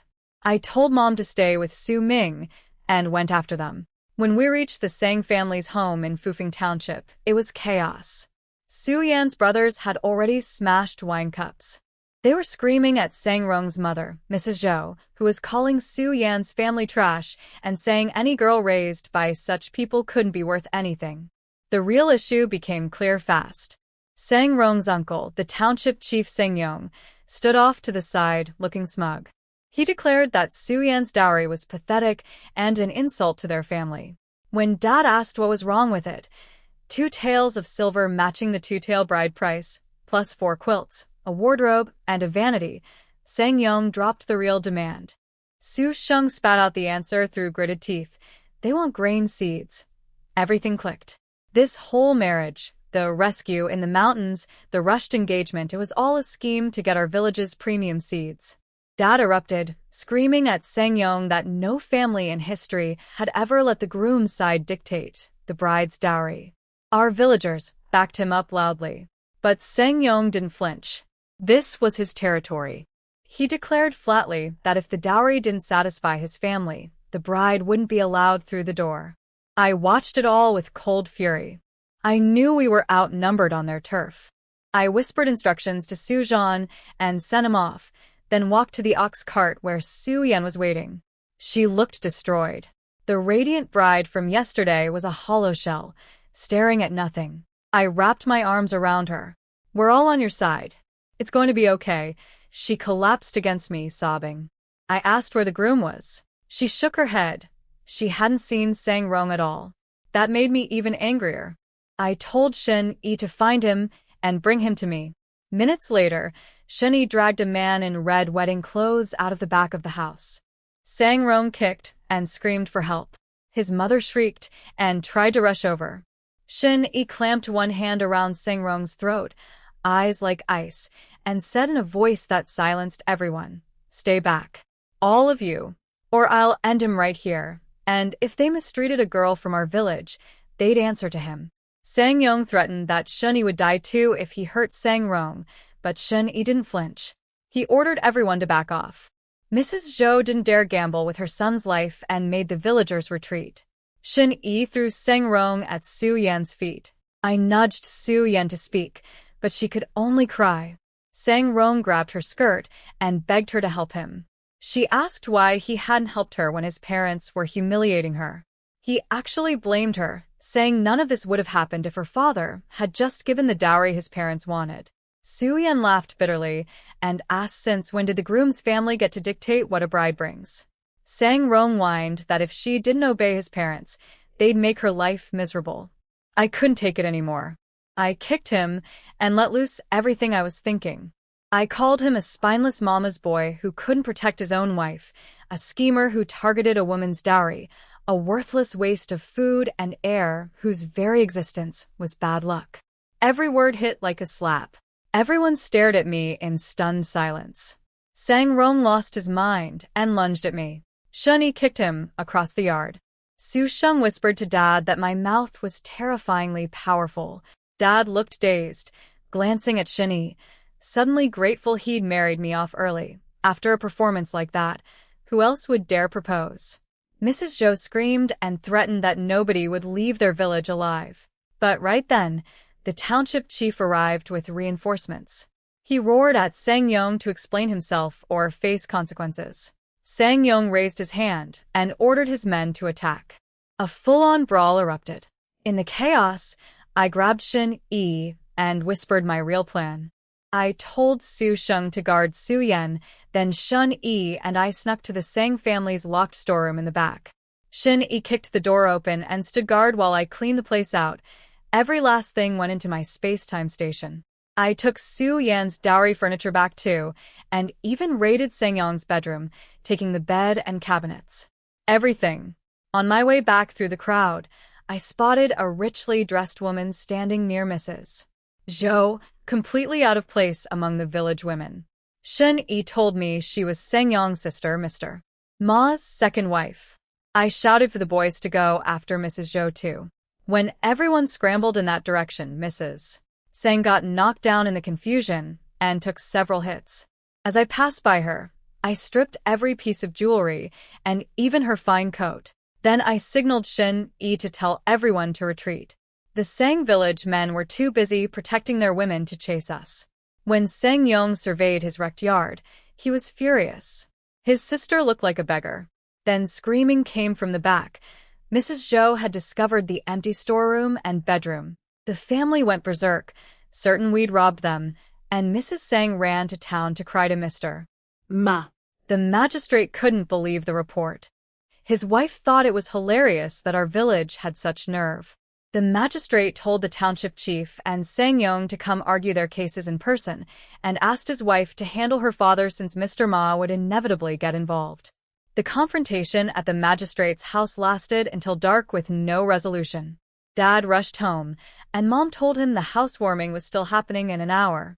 I was in the kitchen steaming white flour buns, and Mom said they actually looked pretty good. Mom proudly arranged all 36 white flour buns on the table. When Dad saw them, his bad mood from the Sang family mess melted away. He praised me, which made me blush since Shen Yi was right there. I asked Dad what happened at the magistrate's office. He laughed and said the Sang family insisted we'd stolen their furniture. Beds, cabinets, grain jars, everything. The magistrate's face went green. He asked 3 times, and Sang Yong kept repeating the same story. Dad pointed out the obvious. With dozens of people watching from both sides during a brawl, how could anyone have carried off entire beds without being noticed? The township chief even suggested calling a doctor for the Sang family to check if they'd been beaten stupid. Mr. Ma showed up demanding justice for his wife's family, but the magistrate calmly sent for county officials to investigate. Dad said we had nothing to hide. Shen Yi and I exchanged a quiet glance, faces perfectly innocent. At midnight, we did the housewarming ceremony, carrying our things to the new house in the snow, stepping over the fire basin, praying to heaven, setting off firecrackers. When the front gate closed behind us, everyone felt a strange, new sense of safety. We smiled at each other, exchanged good wishes, and went to our rooms. Shunny stayed in one of the guest rooms, everything brand new from bed to blankets, and fell asleep the instant he lay down. The next morning, Mom prepared the celebration feast at the old house. Farm banquets were simple: cheap wine, flatbread, wild vegetables, egg drop soup, and whatever meat was available. She saved my white flour buns and used coarser bread instead. The meat came from wild rabbits and chickens Shen Yi had brought. While helping, Mom heard the full story about Su Yan from her aunt. The Sang family scheme was worse than anyone imagined. They'd originally wanted to marry into our village, just for the water supply. After the rain came, they lost interest and wanted to cancel. Then Sang Yong learned our family had gotten special grain seeds, and suddenly they rushed the wedding, dropping hints about wanting seeds as part of the deal. When the chief refused, they got vindictive and humiliated Su Yan on her wedding day. Poor Su Yan hadn't eaten or drunk anything since coming home. Her mother had been crying all night beside her. I went to see Su Yan after the party chores were done. Her mother was sobbing at the door, begging me to talk some sense into her. I walked in and sat on the bed. Su Yan was curled up facing the wall. "I know you're awake," I said. "Do you blame me for what I did to Sang Rong yesterday?" She shook her head slightly. "Then you know he's not a good man." She turned over and sat up, hair tangled, lips cracked. I gave her water. In a hoarse voice she whispered that she couldn't understand how everything changed. His rescue was real. His kindness felt real. The proposal seemed real. Then suddenly on her wedding day, he blamed her for not giving his parents whatever they wanted, and the man she loved became a stranger. I held her tight and told her that what's painful today won't matter tomorrow. She hadn't even married in yet, and they were already scheming for her dowry. Could she really trust a family like that? I reminded her the snake bite wasn't even life-threatening. If Sang Rong hadn't shown up, I would have found her minutes later. She wasn't going to die either way. Her mother poked her head in, tears and hope mixing on her face, and promised they'd find Su Yan someone 100 times better. Su Yan finally agreed to eat. Back home, I found my grandparents visiting, talking to Shun Yi about seeds. One look between us, and Shun Yi agreed to help them too. Mom looked so proud. Then the county officials arrived, the same two from harvest time. Since we were having a celebration, they sat down to eat with us. They seemed friendly enough. When the county officials came to investigate, our village chief put on a masterful performance. He sobbed and pleaded for justice, saying Sang Yong had bullied ordinary people because he was a township chief and Mr. Ma's brother-in-law. He pointed out that Su Yan's dowry furniture, a large wardrobe and vanity, had disappeared, and the Sang family was blaming us for stealing their things instead. "It's ridiculous," he cried. "Those pieces are huge and heavy." We ran out of that village on foot. Dozens of people were watching. Did anyone see us carrying furniture? If they can point to a single witness, we'll accept any punishment. But if they can't, they owe us for our losses. My daughter's reputation is ruined and her dowry is gone. Dad stepped up too, laying out the logic calmly. You'd need 2 strong men and an ox cart to move that furniture. We walked in and ran out on one road with the whole village watching. Obviously, Sang Yong was the one who schemed to keep the bride's dowry and then framed us to cover it up. Everyone from our village backed the story. The officials clearly believed us. It was the only explanation that made sense. Dad treated the officials to food and drink before they left. After they were gone, everyone ranted about the Sang family some more before cleaning up. Shun Yi said goodbye, promising to deliver seeds before spring. Grandpa shook his hand with tears of gratitude. Mom packed him 10 white flour buns and some flatbread for his aunt's family. After everyone left, my parents sat in the main hall watching snow fall through the open door, smiling quietly. Suzhong got creeped out and asked if they were okay. Mom laughed and said it all felt like a dream. At the start of the year, we'd been desperate for seeds, and now we had a big new house, plenty of food, and had held our heads high in front of everyone. 2 days later, the township chief came with news. The county magistrate had sent officials to question both villages. Our people told the truth. Sang Yong coached his villagers to lie, but some cracked under questioning. The magistrate was furious. He had Sang Yong's family arrested, gave Sang Yong 10 lashes, and stripped him of his township chief position. Only Mr. Ma's money kept them out of prison. As for Su Yan's missing furniture, the officials searched Sang village and found nothing. Since Sang Yong insisted he didn't know where the things went, they ordered his family to pay compensation instead. The chief figured the furniture was bad luck now anyway, so silver was better. Everyone agreed. Once I was alone, I slipped into the space-time station to deal with everything I'd taken. Su Yan's new wardrobe and vanity were decent quality, sold for 6,000 coins. The Sang family's antique furniture was worth a stunning 18,000 coins. Mrs. Sang's jewelry and the family's clothes and bedding added another 2,580 coins. I also found 50 taels of silver hidden inside their furniture, which I kept aside for now. Their grain, 1,800 pounds.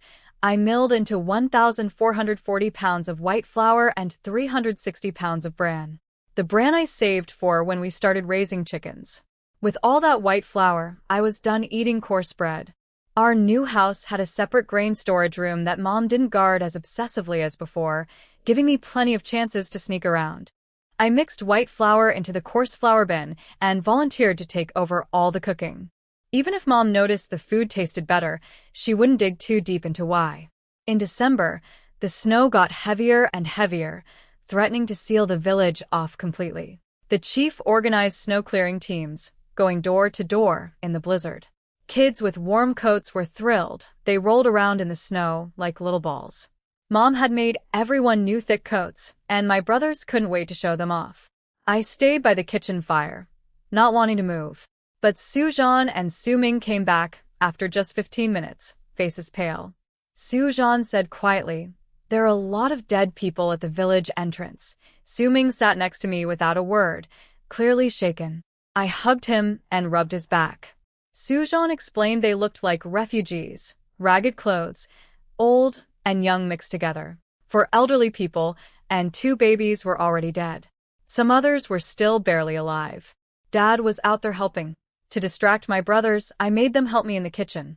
I secretly grabbed a cabbage from the earth's space, made stuffed white flour pancakes, and fried them with the last of our cooking oil. The 3 of us ate until we couldn't move. The pancakes were so good we couldn't stop. I sent the boys to play wooden card games to keep their minds off what they'd seen. When my parents finally came home, Mom kept sighing. 4 elderly people and 2 infants had frozen to death.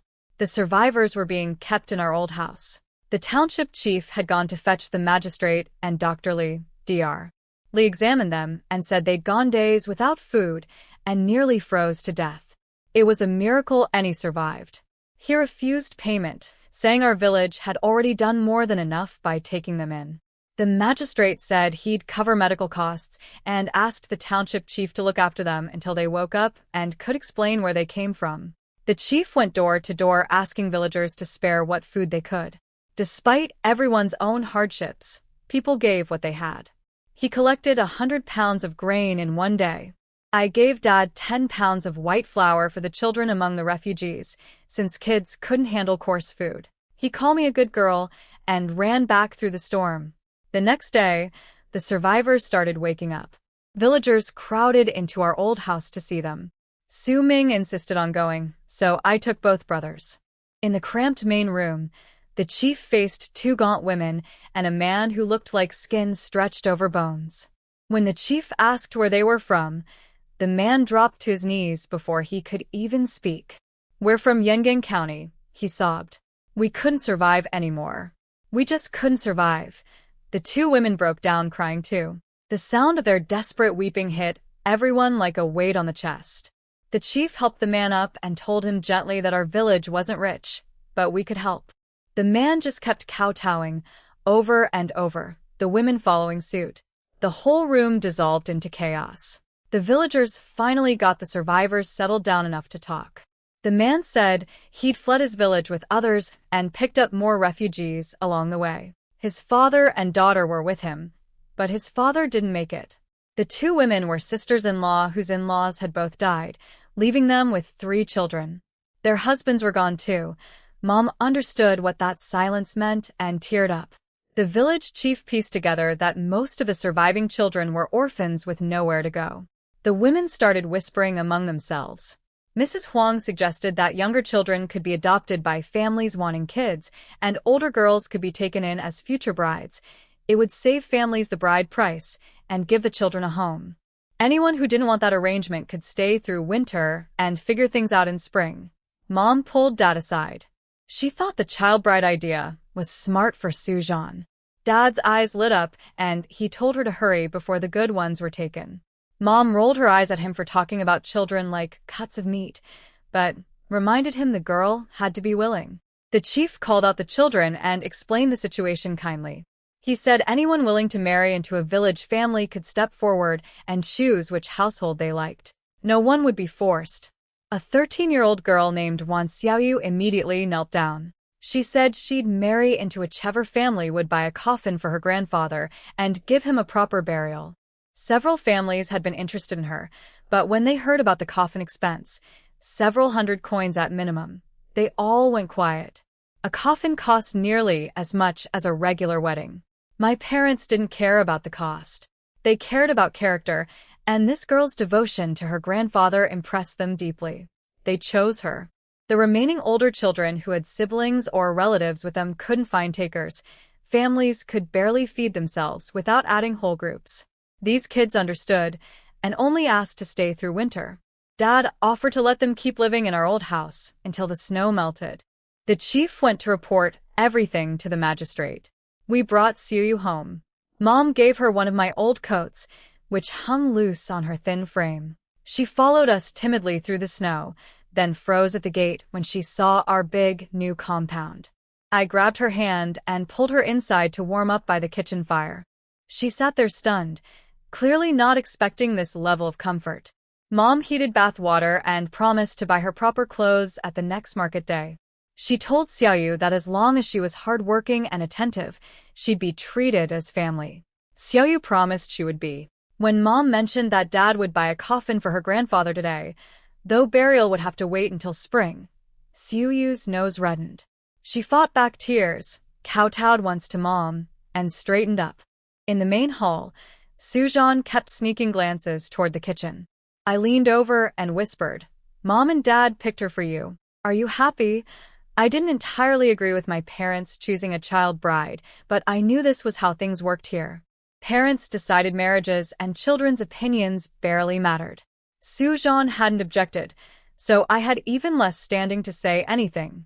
Sujan's face turned red when I teased him about Suyu. He stammered that whatever made our parents happy was fine. I got serious and told him straight, this girl would be his life partner someday, so he needed to actually like her, not just go along with it. If he didn't want her, we could have our parents adopt her as a goddaughter instead. He looked at me like I'd said something crazy and insisted that if Mom and Dad chose her, she was his future wife. End of story. Suyu settled into our family without causing any trouble. In fact, she was so hardworking that she took over most of the household chores. I felt like I'd become a rich family's pampered daughter, sleeping in, eating well, doing nothing. Not even those actual pampered daughters had it this easy. At least they had to learn manners and etiquette. By mid-December, my Earth space harvest came in again. The ground squirrels did all the work while I just watched. Another 9,600 coins. I immediately went to the seed shop and bought 1,000 pounds each of wheat, peanut, and soybean seeds, spending over 10,000 coins. My plan was to sell these to relatives and villagers so everyone could have a good harvest next year. That way people would stop focusing only on our family success, and I'd earn some money too. When I came out of my room, Mom scolded me playfully, pointing out how Suyu, younger than me, had cleaned the entire house spotlessly. Xiaoyu shyly brought me a pot of soup. I told her she didn't need to fuss over me, but she said keeping busy helped her stay warm. I noticed she was still wearing my old coat and reminded Mom about the market trip. Mom got excited. There was a big winter market in town in 2 days. We'd all go together, and she figured Shun-Yi would probably be there too. On market day, Xiaoyu woke up earliest, cooked for everyone, and helped pack, but when we were leaving, she stayed in the yard, not following. I grabbed her arm and pulled her out. We said the whole family. That means you. The town was packed. Vendors lined every street selling mountain goods, grain, old clothes, and heartbreakingly, some people selling their own children just to survive. I couldn't look. Then someone stepped into my view. I looked up and met Shun-Yi's clear eyes. He led us to a tea house where we could leave our things with the waiter while we shopped. After my parents wandered off, I took Sujan, Su-Ming, and Suyu to a clothing shop. I told Xiaoyu to pick whatever she wanted. My treat. Sujan stared at me, wondering where I got money. I just smiled. Suyu went straight to the second-hand rack and chose the plainest, cheapest outfit she could find. I ignored her protest and pointed to a nice dark red coat with embroidered pants on the wall. She insisted she couldn't accept it. I didn't argue, just haggled the price down to 380 coins for both outfits and paid. Then I bought my parents each a festive outfit, one for Shun-Yi, and matching sets for both brothers. The shopkeeper was so happy with the sale, he personally wrapped everything and walked us out. Su-Ming smelled meat buns on the way back and froze in his tracks. I bought some for everyone. When we got back to the tea house loaded with packages, Mom and Dad had just returned too. They spit out their tea when they saw everything we were carrying. Mom demanded to know where the money came from, glaring at Dad. He waved his hands frantically, swearing he hadn't given me a penny. I explained calmly that I'd earned it myself, with some help from Shun-Yi. Mom's mouth opened to interrogate further, but right then Shun-Yi walked in. She pounced on him immediately, asking if I'd been taking advantage of him. He laughed and said I wasn't that kind of person, he just helped me sell things occasionally like wild vegetables and herbs. Mom still had questions, but I cut her off by opening all the packages. When Shun-Yi saw there was one for him, his eyes went wide. For me? I said of course. He'd helped me so much. The least I could do was buy him a new outfit. He broke into the brightest smile I'd ever seen from him. Dad grabbed Shun-Yi's clothes and held them up against him, declaring my taste was perfect. Then he tore into his own package and paraded his new outfit in front of everyone. Mom laughed and pulled out fabric she bought to sew us clothes, saying I'd saved her the trouble. Su-ming only cared about the meat buns. I handed them out, one for everyone, including Shen-yi. Watching him bite into that bun, I could tell it meant more to him than just food. After we ate, Shen-yi told Dad the seeds were ready. They exchanged a look with me, and Shen-yi and I slipped away. I helped arrange everything, then called the family. When they saw the cart piled high with seed bags, jaws dropped again. Shen-yi pulled up with a donkey cart loaded with even more. The donkey cart was new. Shen-yi had bought it for hauling construction materials. We hired 2 extra ox carts from town to get everything home in one trip. Before Shen-yi left, I gave him extra seeds for his aunt's family. He lingered, eyes fixed on me, not wanting to go. Dad delivered seeds to Grandpa's family the next day, then handed the rest to the village chief to distribute. The chief was fair about it. Every family got a chance to swap or buy seeds. Everyone had seen our family success, so people scrambled to get soybeans and peanuts even if it meant spending their last coin. By the 28th, the chief brought over all the seed money. Dad converted it to 115 taels of silver and rushed it to Shen-yi, who hid it inside a package of mountain goods for Dad to bring home. The money circled right back to me. I now had over 100 taels, enough to finally relax. On New Year's Eve, Mom gave me 2 pounds of white flour for buns, generous by her standards, but barely enough. I quietly added 10 pounds for my station. While the dough rose by the stove, I remembered how much Su-ming loved meat buns. We had pork this year, so I chopped 2 pounds into filling, pulled 2 small cabbages from the earth space, and made a huge batch of stuffed buns plus plain buns. Mom smelled them from outside and came running. Her mouth fell open at the mountain of buns, and she shrieked about how much flour I'd used. I smiled sweetly and said Shani helped me buy it. None of it came from our storage. She scolded me about always relying on your Shen-yi, but underneath she was pleased. She knew I was hopeless at being frugal and that only someone as indulgent as Shen-yi would put up with me. Emboldened, I roped Xiaoyu into helping me make white flour noodles that afternoon. She watched me use handful after handful of precious flour with barely concealed horror, but didn't dare say anything. By the time Mom noticed, the noodles were already cut. That evening, every person had a huge bowl of pork noodles with a platter of buns and buns in the center. My brothers were practically drooling. Dad waved his hand. Eat. And everyone dove in. Then came knocking at the gate. Chunlin. Open up. Dad ran out, and I heard his shout of pure joy. Big brother, you actually came. Mom hurried out to help carry their things inside. Uncle Chunsen and cousin Su Chuan stood in our main hall, looking around the new house, nodding with genuine approval. Mom asked why Aunt Wan and cousin Su hadn't come. Uncle explained that the family's mistress was going to a temple tomorrow, and Aunt Wan had to attend her. The master had only given Uncle and Su Chuan 2 days off. They have to leave by morning. It seemed like a lot of trouble for just one night. Mom rushed to make them noodles. Xiaoyu jumped up to help. Uncle noticed her and asked who she was. Dad explained she was a refugee girl we'd taken in as Su Zhan's future bride. Her grandfather died on the journey, and she had nobody left. Uncle nodded approvingly, saying it was one less thing to worry about. I asked Su Chuan why our cousin Su couldn't come. His expression changed, and he glanced nervously at Uncle. Dad caught it immediately and demanded to know what was wrong. Uncle hesitated for a long time before telling us. Suyu had been serving the Bai family's eldest daughter. The eldest young master took a liking to her and told the mistress he wanted Suyu as his concubine. Everything was arranged. She'd moved to his quarters after the eldest daughter's wedding. But on a trip to a temple, the carriage slipped on ice. Suyu threw herself in front of the eldest daughter to protect her and fell out of the carriage. Her face was badly scarred. The young master immediately lost interest. The eldest daughter felt grateful but couldn't take a scar made to her husband's household. The mistress sided with her son. The master felt guilty enough to give Uncle 2 days off. Dad's eyes went red. That poor child. How could she be so unlucky? I felt a lump in my throat remembering how beautiful and graceful Suyu had been. I asked Uncle what the mistress planned to do.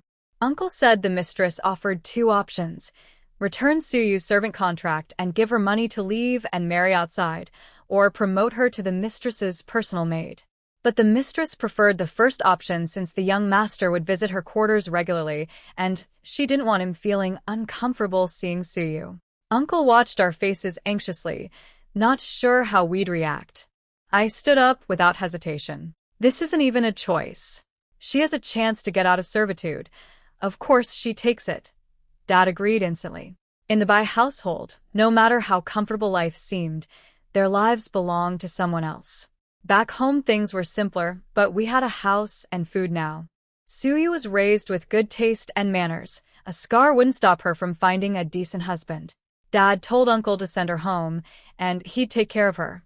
Mom walked in carrying noodles and immediately told Dad to go back to the county with Uncle tomorrow and bring Suyu home. Uncle stood up, eyes glistening, deeply grateful. Mom waved off his thanks. We were family, and we had plenty of rooms. I volunteered to go too, so I could look after Suyu on the journey. Before dawn the next morning, Dad and I climbed into Uncle's horse-drawn carriage and headed for the county. It was my first time in a carriage, so bumpy I couldn't think straight, but at least it was faster than an ox cart. We arrived just past noon, and Uncle dropped us at an inn before heading back to the Bai estate with Su Chuan. Aunt Wan was waiting anxiously. When Su Chuan told her we'd agreed to take Suyu in, she wiped her tears with relief and went straight to Suyu's room. Suyu was sitting on her bed with a veil covering her face. Aunt Wan gently told her that her uncle's family was willing to take her and asked if she'd truly decided. Suyu stood up, eyes blazing with determination behind the veil. I decided long ago, Mother. I want to leave. Aunt Wan looked at her daughter for a long moment, nodded silently, and left to inform the mistress. Aunt Wan came back quickly with Suyu's servant contract and a pouch of silver. She told Suyu to keep the money safe and leave the contract with her parents until the government offices reopened, when Uncle could officially remove her slave status. After that, Dad would help her register as a free citizen in our village. Aunt Wan reminded her that without the Bai family's protection, she'd have to face the world on her own. Droughts, disasters, everything. No more big tree to shelter under. Suyu knelt before her parents and brother, said goodbye, then went to take her leave from the eldest daughter, who gave her more gifts. Uncle and Su Chuan helped carry all her things to our inn. On the morning of the second day of New Year, Dad hired a horse carriage heading toward our town, 24 coins for the three of us. In the carriage, I carefully told Suyu not to worry. The villagers were kind and nobody would judge her.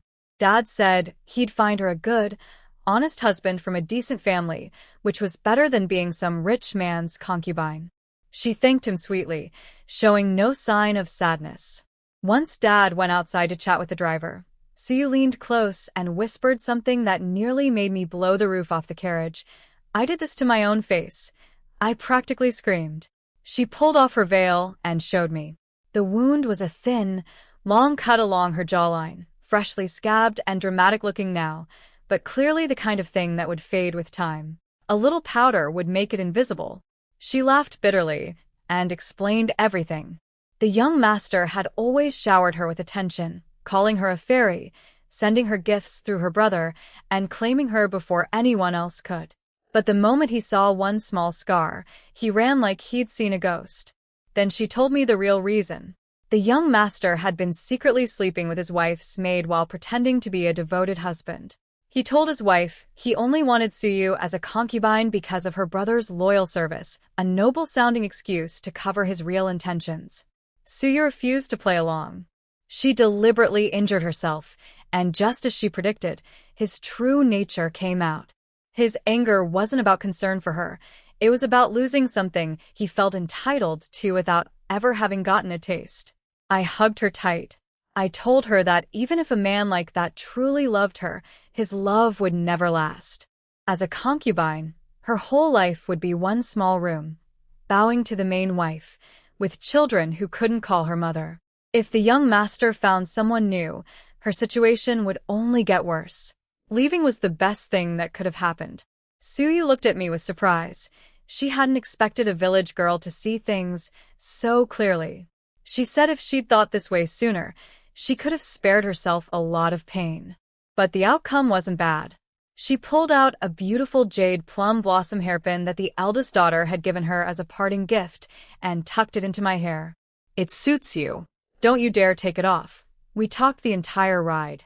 By the time the carriage rolled into our village, Suyu's mood had completely shifted. She'd put the Bai household behind her and was gazing around at everything with fresh curiosity. When she stepped down and saw our big compound, her eyes went wide. "This is your house." I grabbed her hand and grinned. "It's your house too." Come on.